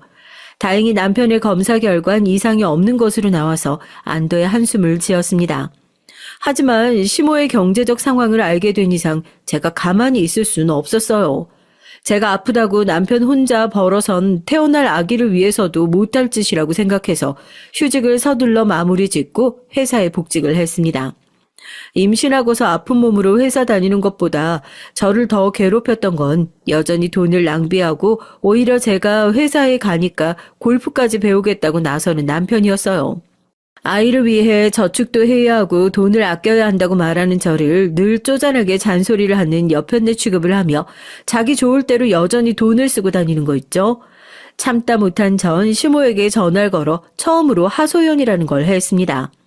아니 그런데 시모는 제 얘기를 듣더니 도리어 화를 내지 뭡니까? 이제 보니 네가 아주 기세에 등등하구나. 지난번에 한복집 얘기 들었다고 해서 우리 아들이나 내가 막 해도 되는 것 같니? 너 나 그렇게 쉽게 안 죽어. 이제 어디 장관 부인 한복 예약도 할 거고 말이야. 어머님 그럼 이제 한복집 잘 되는 거예요?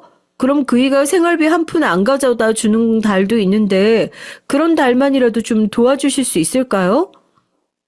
아니 아직 돈도 안 받았는데 무슨 소리야? 시몬 다시 여러 가지 핑계를 대며 도리어 저희에게 용돈을 요구하기 시작했습니다. 너네 나이가 몇인데 나한테 의지를 해? 이제 니들이 주는 용돈 받아야 쓰겠다. 시모가 당황하며 이러는 걸 보니 한복집의 장관 부인이요? 말도 안 된 소리죠. 시모의 한복집은 여전히 팔이 날리고 있는 게 분명했습니다. 더 이상 시모도 남편도 못 믿겠어서 직접 나서기로 했어요. 제가 그 한복집을 살펴보려고요. 마케팅팀에서 근무하면서 얻은 노하우를 살려서 SNS를 통해 홍보를 시작했습니다. 주말에 대구에 내려가서 한복집 외관과 고상해 보이도록 연출한 시모, 최고로 잘 지어진 예쁜 한복들을 사진 찍어 인스타에 올렸죠. 그리고 결혼을 준비하는 인터넷 카페에 들어가서 결혼 맞춤 한복 행사 이벤트를 열었어요. 그리고 한복집의 인테리어가 고루해 보이는 것 같아서 저 혼자 셀프로 도배나 페인트 칠, 거기에 예쁜 장식품까지 배치를 하고 나니 이젠 제법 잘 나가는 가게의 모습을 갖추게 됐습니다. 배가 남산만큼 부른 채로 서울 대구로 오가며 백방으로 노력하는 제 모습을 보니 시모는 처음으로 칭찬이라는 걸 해주더군요. 세아가 네 덕분에 이제 손님들이 제법 많아졌다. 너 인스타인지 뭔지 보고 왔다면서 젊은 부부들이 많이 오더라고. 이제 우리 한복집도 잘 되려나 보다. 네가 고생 많았구나. 네가 복덩이야. 네, 시모의 한복집은 이제 손님들이 제법 드나들면서 활기를 찾기 시작했어요. 이렇게 제 노력의 결실이 보이니 뿌듯했습니다. 무엇보다 태어날 아이에게 도움이 될 것이라고 생각하니 기분이 좋았죠. 남편도 이런 걸 보면서 느끼는 바가 있었는지 주말 골프 약속도 줄이고 앞으로 생활비도 월급의 절반은 가져오기로 약속을 했습니다. 그렇게 아기를 낳고 키워가며 우리 세 가족이 행복한 일만 꿈꾸고 있었죠. 하지만 사람 고쳐 쓰는 거 아니라는 말이 있죠. 잘 참아왔던 남편은 다시 생활비를 고작 몇십만 원만 내밀기 시작했어요. 그리고 주말마다 골프 약속을 잡고 새벽부터 밤늦도록 놀다가 집에 들어왔습니다. 아들이 이제 한창 말도 배우고 아빠 엄마 해가며 너무 이쁜 나이인데 이놈의 남편은 매일같이 옷만 삐까번쩍 빼입고 거울 앞에서 1시간가량 머리를 매만지고 향수를 뿌려가며 자기 치장만 하다가 나가기 일쑤였어요. 저는 제 옷 사러 간 지가 언제인지 기억도 안 나고 머리도 매일 질끈 동여매고 화장도 못하고 꾸밀 줄 모르는 아줌마인 양 이 꼴로 사는데 자기 혼자 즐기고 다니는구나 생각에 속이 상했습니다. 이러다가 우리 아이가 아빠 있는지도 모르겠다고 아이를 위해서도 이 사람을 고쳐야겠다고 결심하고 퇴근한 남편에게 술상을 보고 앉아 대화를 시도하기로 했어요. 자기야, 우리 이제 아들도 있는데 미래 계획하고 돈을 모아야 되지 않을까? 난 걱정돼. 중요한 얘기 있다고 바쁜 사람 불렀는데 또 그 얘기인 거야? 그리고 너 좀 꾸미고 살아야 되지 않겠냐? 아니 몸매도 퍼지고 집에서 머리는 부수수하고 얼굴은 또 그게 뭐야? 얼굴을 잔뜩 찌푸리며 남편은 이제 제 외모를 지적하기 시작했어요.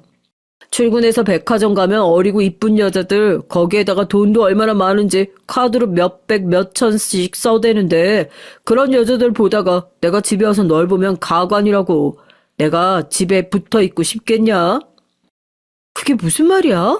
내가 이러고 싶어서 이러겠어? 우리 애기 보는데 어떻게 화장하고 꾸밀 수가 있어? 그러다 애기한테 화장품이라도 묻으면 그러면 어떡하냐고. 나는 안 꾸미고 싶겠어? 당신이 집에 와서 잠깐씩 애기도 보고 시간 가지면 나도 그렇게 할 수 있어. 핑계 좀 대지 마. 다들 키우는 애기 혼자 키우냐? 우리 엄마는 남편도 없이 우리 키웠는데 뭘? 그래, 비교 한번 해보자. 우리 아랫집 아빤 매일 일찍 퇴근해서 애기랑 놀아주고 목욕도 시켜준대. 가끔 유치원 등하원도 하러 오는 거 본 적이 한두 번도 아니야. 또 주말마다 애기가 가고 싶다는 대로 나들이도 가고. 우리도 그렇게 살면 안 돼? 너 자꾸 바가지 긁어대며 피곤하게 하면 나 집에 안 있는다. 잠깐만. 알았어. 미안해. 싸우자는 게 아니고 자기 요즘 다시 생활비 안 주는데 이러면 어머님한테 얘기 드릴 수밖에 없어. 알았지? 약속 지켜줘. 아이고 그때 한복집 잠깐 소문나게 도와줬다고 엄마가 네 편 된 거 같냐? 엄마 한복집이 잘 된 게 엄마가 솜씨가 좋아서 사람이 모이니까 그런 거지. 네가 계속 그거 하나 한 거 같고 된 거 같냐고. 내가 지금도 어머님 한복집 SNS 통해서 계속 홍보하고 있는데 내가 한 게 없다고? 그제야 남편은 아차 싶은지 알았다고 생활비 가져오면 되네. 됐어? 나 씻으러 간다. 그러면서 궁시렁거리던 남편은 핸드폰을 들고 일어났어요. 씻으러 간다면서 핸드폰을 왜 가져가? 요즘 거래처 사장님들이 시도 때도 없이 연락해 된다고. 넌 내가 만날 노는 줄로만 아냐? 이렇게 저렇게 대화를 시도해봤지만 도무지 반성할 기색이 없는 남편이었죠. 그런데 말이죠. 그저 철없이 돈만 써대는 남편이었기만 했다면 차라리 다행이었습니다. 그이가 요새 들어 제 외모를 타박하고 매일 잠자리를 요구하던 남자가 최근 들어 피곤하다며 돌아누워 자기 일수였어요. 저도 딱히 잠자리가 아쉬웠던 건 아니죠. 일하고 애 키우며 사는 게 팍팍했으니까요. 하지만 한 달 뒤 저에겐 청천벽력 같은 일이 일어나고야 말았습니다. 그날은 아이의 유치원 소풍날이었어요. 엄마 아빠들이 함께 서울대공원에 다녀오는 일정이었는데 저와 아들들이 잘 놀고 돌아오는 길이었죠. 엄마, 내 친구 서준이랑 민경이 다 아빠가 같이 왔는데 우리 아빠는 매일 바빠요? 아이가 서운한 게 당연한 일이에요. 아빠라고 있는데 주말마다 나들이를 가거나 집에 일찍 돌아와서 게임이나 운동을 하며 같이 놀아주는 법이 거의 없었으니까요. 아빠가 좀 바쁘시긴 한데 대신 우리가 아빠 깜짝 파티 해줄까? 아빠 일하는 백화점에 들려서 맛있는 거 먹고 오는 거 어때? 아이는 한박 웃음을 지으며 발걸음이 빨라졌습니다.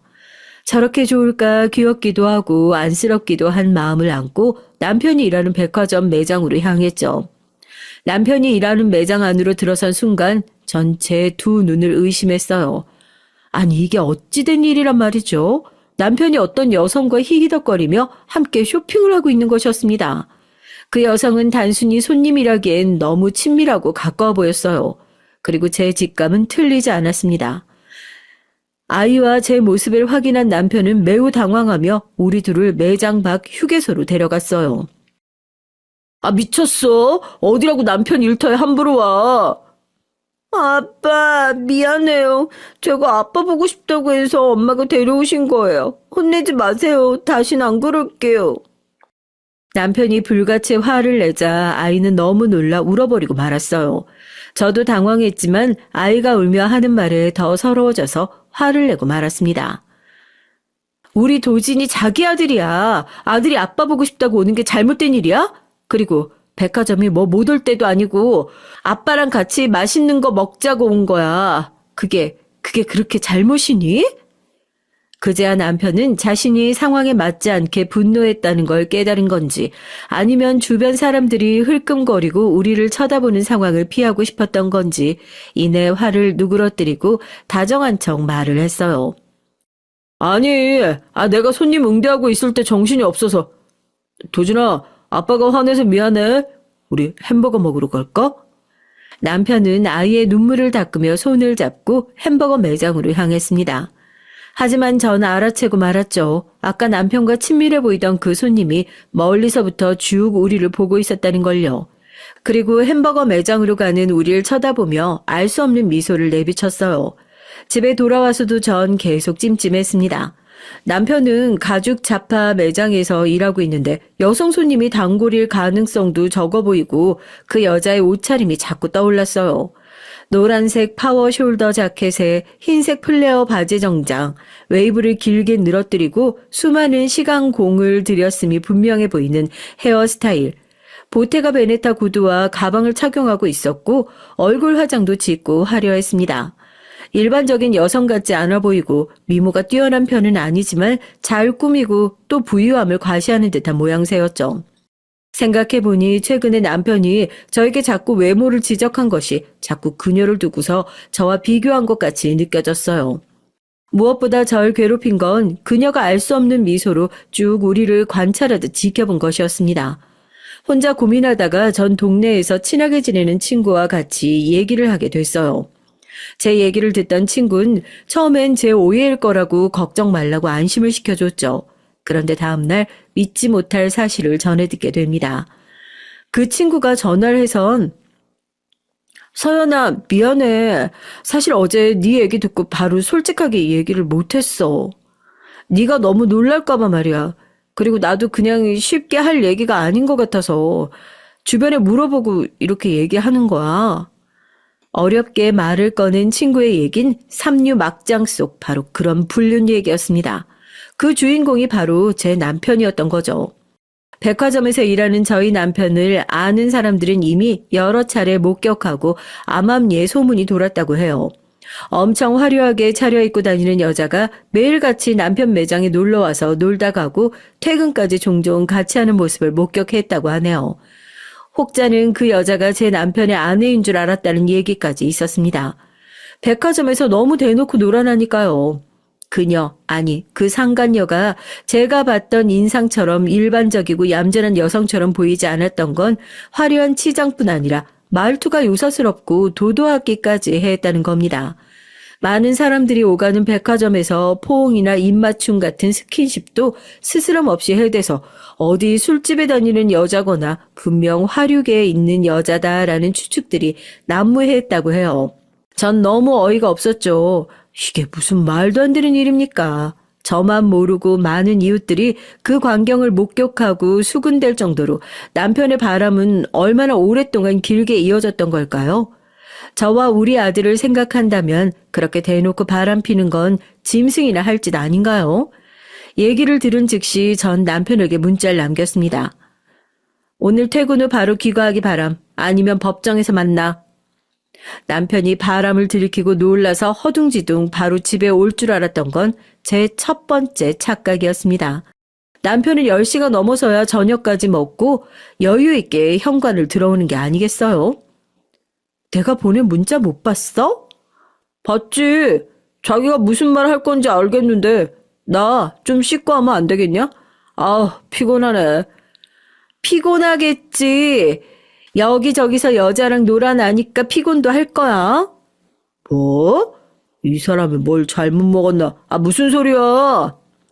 나랑 도진이가 자기 매장 갑자기 갔을 때 봤던 그 여자랑 친해 보이던데 그 여자 누구야? 자기랑 바람 피는 게 그 여자 맞지? 무슨 말도 안 되는 소리야. 그분은 VIP 고객이셔. 그분이 우리 매장에서 사는 매출액이 얼마인지는 알아? 내가 겨우 공들이는 손님한테 무슨... 잡았대도 소용없어. 내가 그날만 얼핏 보고 눈치로 이러는 줄 알아? 이미 동네 소문 파다하다고. 자기가 매장에서도 그 여자랑 연애하고 퇴근하고 어디를 매일 같이 가는지 술집 여자 같은 그 여자랑 바람 피는 걸 본 사람이 한둘이 아니라고. 남편은 잠시 아무 말도 못하더니 집을 나가버렸어요. 이건 자기가 바람 인정한 거 맞죠? 그런데 저에게 어떠한 얘기도 하지 않고 그대로 집에 나간 사실이 더 화가 나고 수치스러웠습니다. 난 아직 물어볼 게 많은데, 할 말이 많은데, 그렇게 남편이 집을 나간 뒤 며칠을 돌아오질 않았어요. 저는 그 며칠 동안 지옥을 경험했습니다. 해명도 하고 반성도 하고 그래야 할 사람이 도리어 잠수를 타버리니 답답했어요. 답답한 마음에 일하는 매장에 갈까 하다가 거기에서 또 여자를 만난다면 전 참지 못하고 정말 막장 드라마처럼 그냥과 남편 다 머리채 잡고 악다구니 쓰고 말 것 같았죠. 하지만 남편이 일하는 중요한 곳에서 그럴 수는 없잖아요. 게다가 또 그런 일이 사람들 입에 오르내리는 것이 두렵고 우리 아이 귀에까지 들어갈까 무서웠습니다. 남편은 3일이 지나서 일요일 저녁이 돼서야 집에 들어왔어요. 잠깐 이리 와봐. 할 얘기가 있어. 집에 돌아온 남편이 추레하고 힘든 모습으로 저에게 잘못을 빌며 올 줄 알았던 건 저희 두 번째 착각이었습니다. 내가 이 얘기를 어떻게 해야 할지 모르겠는데 근데 뭐 질질 끌어봐야 너만 상처받을 테고 동네에도 이미 알 사람은 안다며 빨리 해결 보는 게 좋겠다는 생각이 드네. 지금 무슨 말 하려는 거야, 자기? 이제 난 네 자기 안 할란다. 진짜 이상형인 여자를 딱 만나버렸거든. 그동안 우리 아들도 키워주고 잘 살아왔던 건 고마운데 이제 내 마음이 떠나버렸어. 그 대단한 여자에게 말이야. 이 남자 말하는 도중 그 여자가 떠올랐는지 잠깐 웃고는 말을 이어갔습니다. 그 여자가 뭐 술집? 참네. 야, 네가 감히 따라도 못 갈 그런 스펙을 가진 여자야. 어디다 대고 동네 사람들이 수군대는지 모르겠네. 남편의 설명에 따르면 그녀, 아니 그 상간녀는 서울 그 중에서도 청담동에서 태어나 청담중학교까지 다니다가 일본으로 유학을 갔다고 해요. 그리고 일본에서 대학까지 마친 재원이라는 말이죠. 나이는 저랑 비슷한데 지금 삼성동에 있는 유명한 광고회사에 다니고 있다며 능력이 대단하다고 합니다. 저도 아이 낳고 경력 단절이 아니었다면 꽤 괜찮은 회사를 다니고 있을 사람이었는데 말이죠. 능력 없는 지 만나서 지금은 온라인 홍보 프리랜서로 일할 수밖에 없는 제 신세가 원통했습니다. 나도 결혼하지 않고 회사 다녔다면 상관녀 부럽지 않았을 텐데. 그뿐 아니야. 네가 봐서 알겠지만 그녀 패션 좀 봐봐라. 여자가 딱 그래야지 패션 감각도 살아있고 물론 돈도 좀 있어야 가능한 일이지만 자기 60억짜리 통장 본 적 있어? 그녀가 나에게 보여주더라고. 부모님이 주신 재산 몇 억 받은 걸로 투자를 얼마나 잘했는지 부동산뿐만 아니라 통장에 60억이 찍혀 있더라니까. 대단하지 않아? 마치 자기가 떼돈을 번 것인 양 아이처럼 들떠 말하는 남편의 모습을 보니까 어처구니가 없더라고요. 네, 결국 그거였습니다. 어쩔 수 없이 다가온 사랑. 뭐 그런 거보단 어쨌든 불륜녀가 스펙도 좋고 무엇보다 돈이 많으니까. 그러니까 바람을 피고도 저렇게 당당했던 거였어요. 그래서 말인데 어차피 자기 알게 된 거 우리 쿨하게 헤어지자. 자기야. 그게 지금 무슨 말이야? 집에 나가 있는 동안 나 생각 많이 했거든? 근데 나 그 여자랑 못 헤어져. 굳이 따지면 너랑은 이제 정리할 수 있겠다. 우리 구질구질하게 끌지 말고 깔끔하게 갈라서자. 그냥 헤어져 주기 어려우면 위자료? 뭐 그거 줄 수 있어. 그녀가 좋은 투자처를 소개해줘서 나랑 엄마도 투자해서 앞으로 돈 좀 벌 거거든. 그녀 한 달에 1억 넘게 이자 찍히는 건 힘들어도 몇천은 될 테니까 뭐 정 억울하면 이 집 전세금 너 줄게. 어때? 이렇게 신났다는 듯 웃어대는 남편의 입을 찢어버리고 싶었어요. 지금 무슨 말을 듣고 있는 건지 어안이 벙벙하기만 할 뿐이었죠. 바람을 피우고도 돈 자랑해대며 저랑 헤어지겠다고요? 전 겨우 마음을 진정시키며 남편을 설득하려고 했습니다. 자기야. 일단 지금 경솔한 것 같은데 우리 도진이 생각해 봤어? 당신 아빠 없이 자라서 서러웠다며. 우리 도진이 엄마 없이 자라게 할 거야? 내가 우리 그녀에게 잘 부탁하면 아마 도진이 키워줄 거야. 너보다 훨씬 괜찮은 여잔데 더 좋은 엄마 돼줄 수 있지 않겠냐? 나 너 같은 인간 좋으라고 이혼 못 해줘. 아니, 안 해줄 거야. 우리 도진이 위해서도 나 너네 떳떳이 사는 거 못 보니까 하루빨리 그 상간녀 정리하고 와. 전 차오르는 눈물을 애써 감추며 돌아서서 한 글자 한 글자 악에 받쳐서 남편에게 퍼붓곤 방으로 들어와 버렸습니다. 그날로 몇 날 며칠을 눈물로 보냈는지 잘 기억이 나지 않아요. 제가 연락이 닿지 않고 먹지도 않고 멍하니 있는 절 걱정한 아들이 외할머니, 그러니까 저희 엄마에게 전화를 한 모양이었습니다. 친정 엄마가 저희 집 배를 다급히 누르셨어요. 예, 우리 아가, 아유, 이게 어떻게 된 일이야? 네 꼴이 이게 뭐야? 무슨 일이 있었던 거야? 사람이 하루 이틀 울면 눈물샘이 마르는 줄 알았는데 엄마를 보자마자 전 주저앉아 아기처럼 엉엉 울었어요. 엄마, 나 죽을 것 같아. 임서방이 바람났는데 글쎄 그 상간녀랑 결혼한대. 나보고 헤어져 달래. 아니, 이 처죽일 것들이 다 있나. 흥청망청 돈 써대는 철없는 놈이라고 생각했는데 사람 모습을 한 짐승놈이었네. 걱정 마. 네가 왜 이혼을 해? 그러다가 정신 차리고 돌아올 거야. 이 못돼 먹은 놈 같으니라고. 아니, 아들놈이 이러고 다니는 거 지혜미는 안다니? 사부인 말이야. 엄마, 내가 정신 좀 차리고 나서 이 일 어떻게 해결해야 할지 찬찬히 정리 좀 해봐야겠어. 시어머니한테도 알려야지. 자기가 그렇게 존중하는 자기 엄마가 설득하면 좀 마음 돌리겠지? 그럼 당연하지. 아들이 불륜 저지르고 다니는 거 알면 사부인이 잘 설득하지 않겠니? 아유, 내 아들 놈이었으면 다리랑 그냥 거기 다 분질러 버리는 건데 그냥. 엄마도 참. 엄마의 농담에 전 참으로 오랜만에 웃었습니다. 하지만 그건 저의 마지막 착각이었어요. 며칠 뒤 시모가 저희 집에 찾아왔습니다. 어머님, 어떻게 연락도 없이 갑자기 오셨어요? 혹시 그이 소식 듣고 오신 거예요? 그래, 우리 손자는 집에 없니? 유치원 갔지? 네, 지금 유치원에 있을 시간이에요. 잠깐 무슨 차라도. 글쎄다, 너랑 이제 차 마시며 얘기하긴 어려울 것 같은데. 바람핀 아들 때문에 저 볼 낯이 없단 얘긴 줄로 생각하고 전 시모가 와준 게 고마웠어요. 어머님 별 말씀 다 하세요. 어머님께서 이제 그의 마음만 돌려놔 주세요. 그게 무슨 말이냐?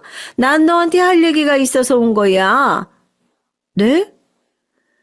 이후 시몬 귀를 의심할 만한 충격적인 얘기를 시작했습니다. 우리 아들이 얼마 전에 자기가 새로 사귄 여자가 있다고 하면서 대구에 내려와서 보여주고 싶다고 하더라. 처음엔 나도 반대했지. 결혼한 놈이 무슨 소린가 했어 내가. 그런데 그 애를 직접 보고 나니까 우리 아들이 허투루 본 건 아니구나 싶었다. 애가 아주 똑부러지고 능력도 있는 게 그렇게 아들이 부르짖던 멋진 서울 여성이더라고. 내가 또 동양의복 패션업계에 있어봐서 그 아이가 입은 모습만 봐도 잘 교육받고 좋은 집안에서 티 없이 자란 그런 아이인지 알겠더란 말이지. 잠깐만요. 어머님 지금 무슨 말씀하고 계신 거예요? 아들의 불륜 상간녀를 지금 칭찬하시는 건가요? 뭐 네가 서운해도 하는 수 없지만 내가 또 없는 말은 못하겠고 하니 제대로 얘기를 해주는 거야. 또 우리 한복집 보며 사업 조언도 해주고 괜찮은 투자처도 소개해주면서 그러다 보니 애가 참 괜찮은 게 부인할 수 없는 사실이고. 아유, 나도 이혼은 좀 못한데 어쩌겠니? 자식이기는 부모 없다고 그렇게 이혼하고 그 아가씨와 결혼하겠다는 걸 내가 무슨 수로 말리겠어? 아니, 그럼 지금 어머님이 저희 집에 찾아오셔서 하신 말씀이라는 게 그래, 그냥 깔끔하게, 요새 말로 쿨하게, 응? 갈라서.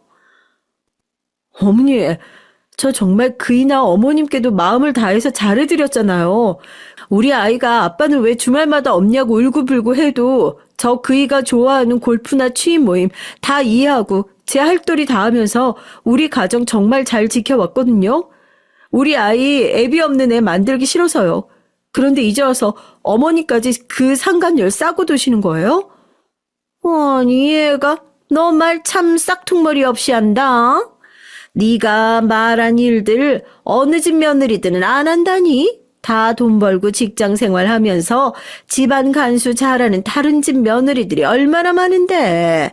우리 교회 권사님들이 매주 자기네 며느리 자랑을 해. 여자가 남편 뒷바라지하고 애 키우고 집안 건사하는 게 무슨 대단한 일이라고 이러는지 모르겠네.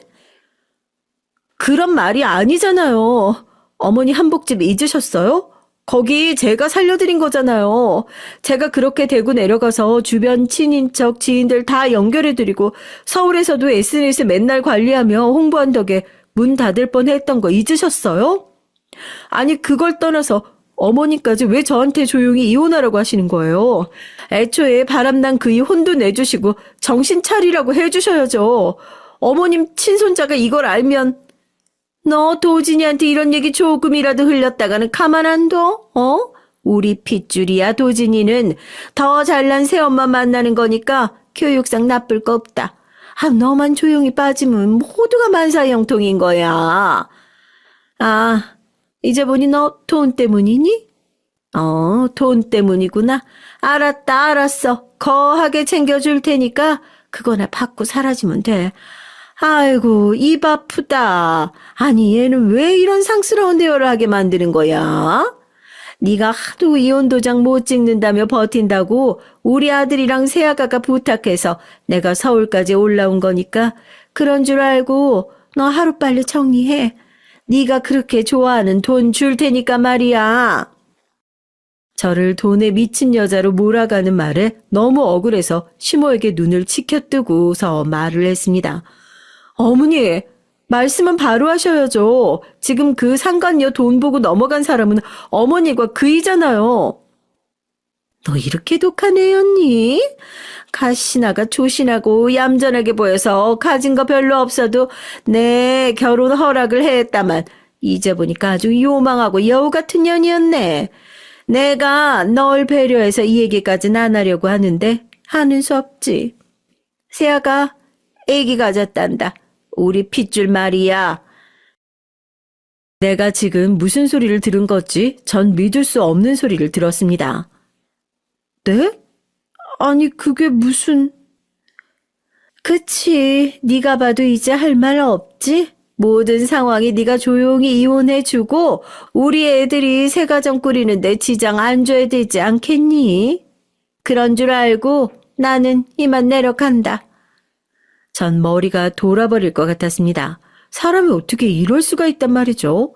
바람으로 모자라 상간녀가 임신까지 했다니 정말 남편이 인간같이 보이지가 않았어요. 게다가 시모까지 상간녀의 돈이 탐이 나서 조강지처인 저와 이혼하라며 이 말도 안 되는 이혼을 돕고 있는 것이었습니다. 이렇게 남편은 집을 나가서 상간녀와 동거하고 시모는 하루가 멀다 하고 전화와 문자로 이혼을 요구했어요. 이제 전 더 이상 참을 수가 없었습니다.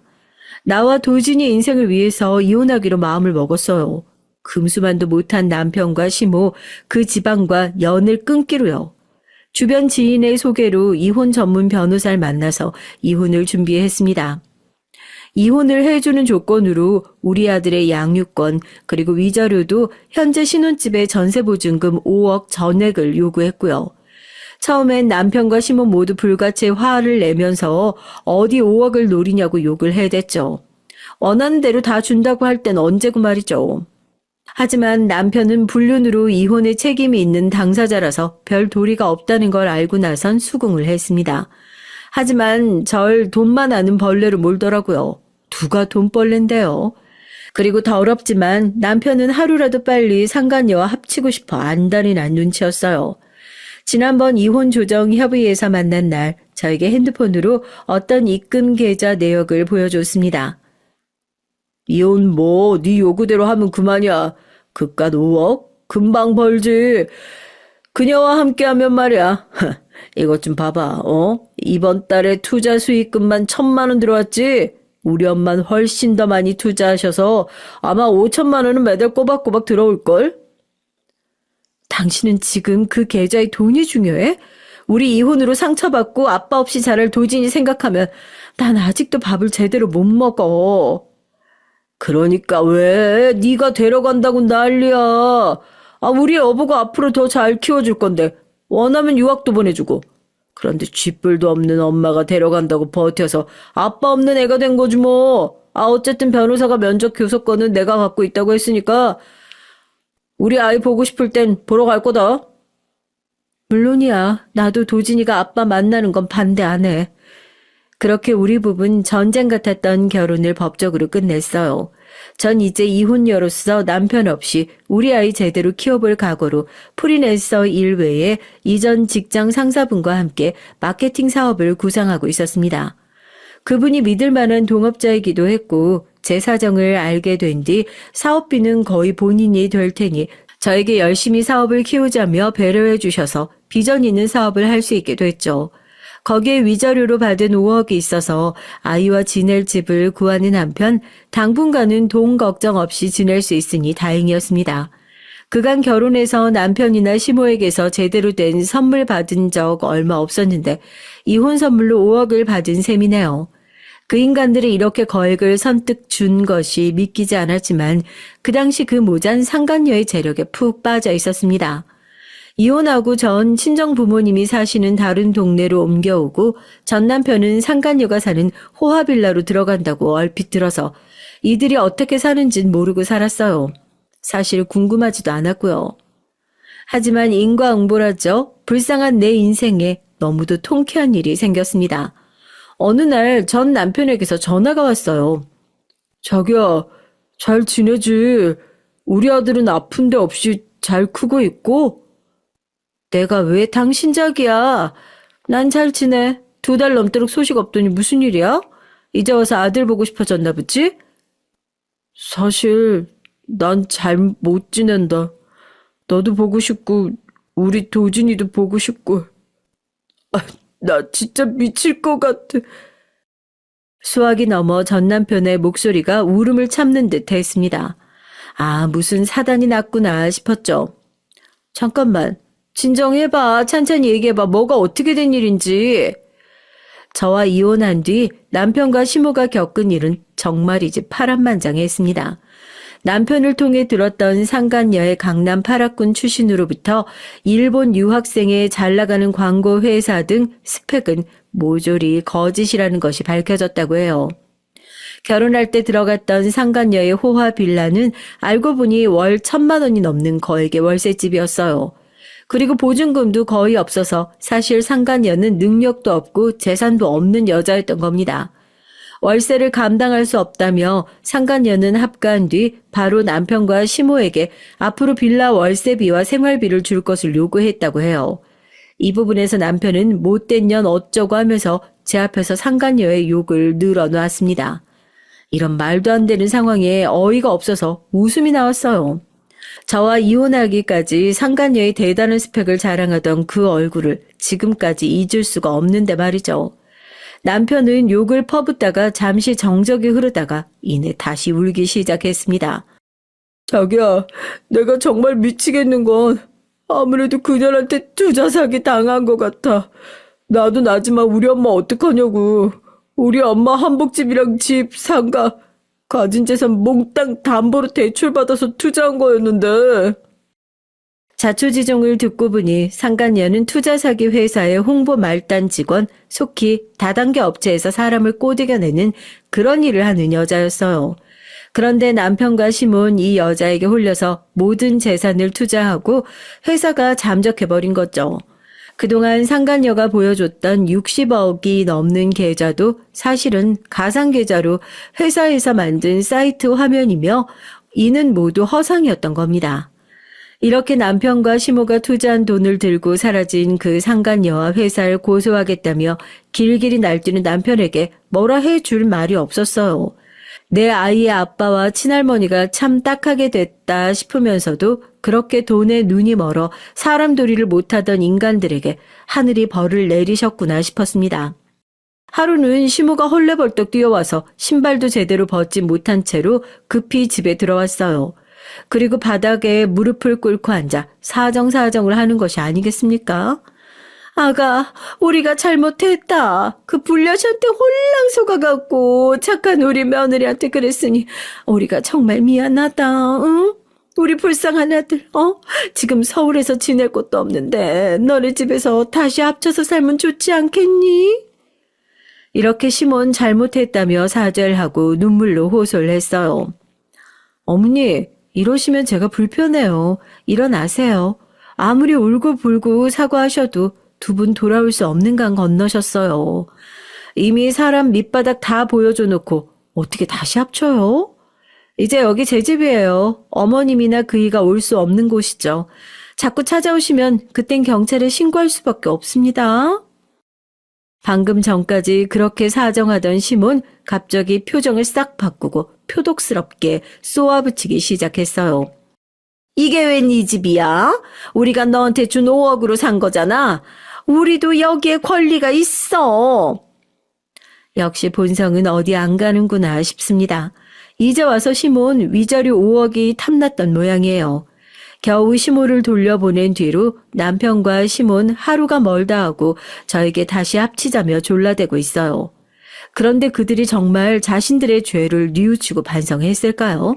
아니요. 사람은 고쳐 쓰지 않는다고요. 사람 같지 않고 돈만 밝히는 그 무저와 전 더 이상 엮이고 싶지가 않습니다. 아무리 돈이 중요하다고 하지만 하루아침에 조강지처를 내치는 게 사람이 할 짓인가요? 또 더 돈 많은 여자가 생겼다고 해서 자기 아들을 싸고 돌며 며느리 내보내는 시몬은 어떻고요? 이 사람들은 지금도 제가 가진 돈이 탐나서 온 속물일 뿐이라고 생각해요. 전 핸드폰 번호도 바꾸고 아파트 경비원께 전 남편과 시모가 집에 못 오도록 입구에서 막아주십사 부탁을 드렸습니다. 그렇게 전 겨우 탐욕스러운 전 남편과 시모에게서 떨어질 수 있게 됐어요. 지금 제 사연을 함께 듣고 계신 여러분은 어떻게 생각하시나요? 제가 너무 매정한 걸까요? 혹시 저에게 주실 조언이 있으시면 댓글로 남겨주시고 비슷한 고민을 하고 계신 분이 있으시다면 응원해드리고 싶네요. 지금까지 제 사연 봐주셔서 감사드립니다.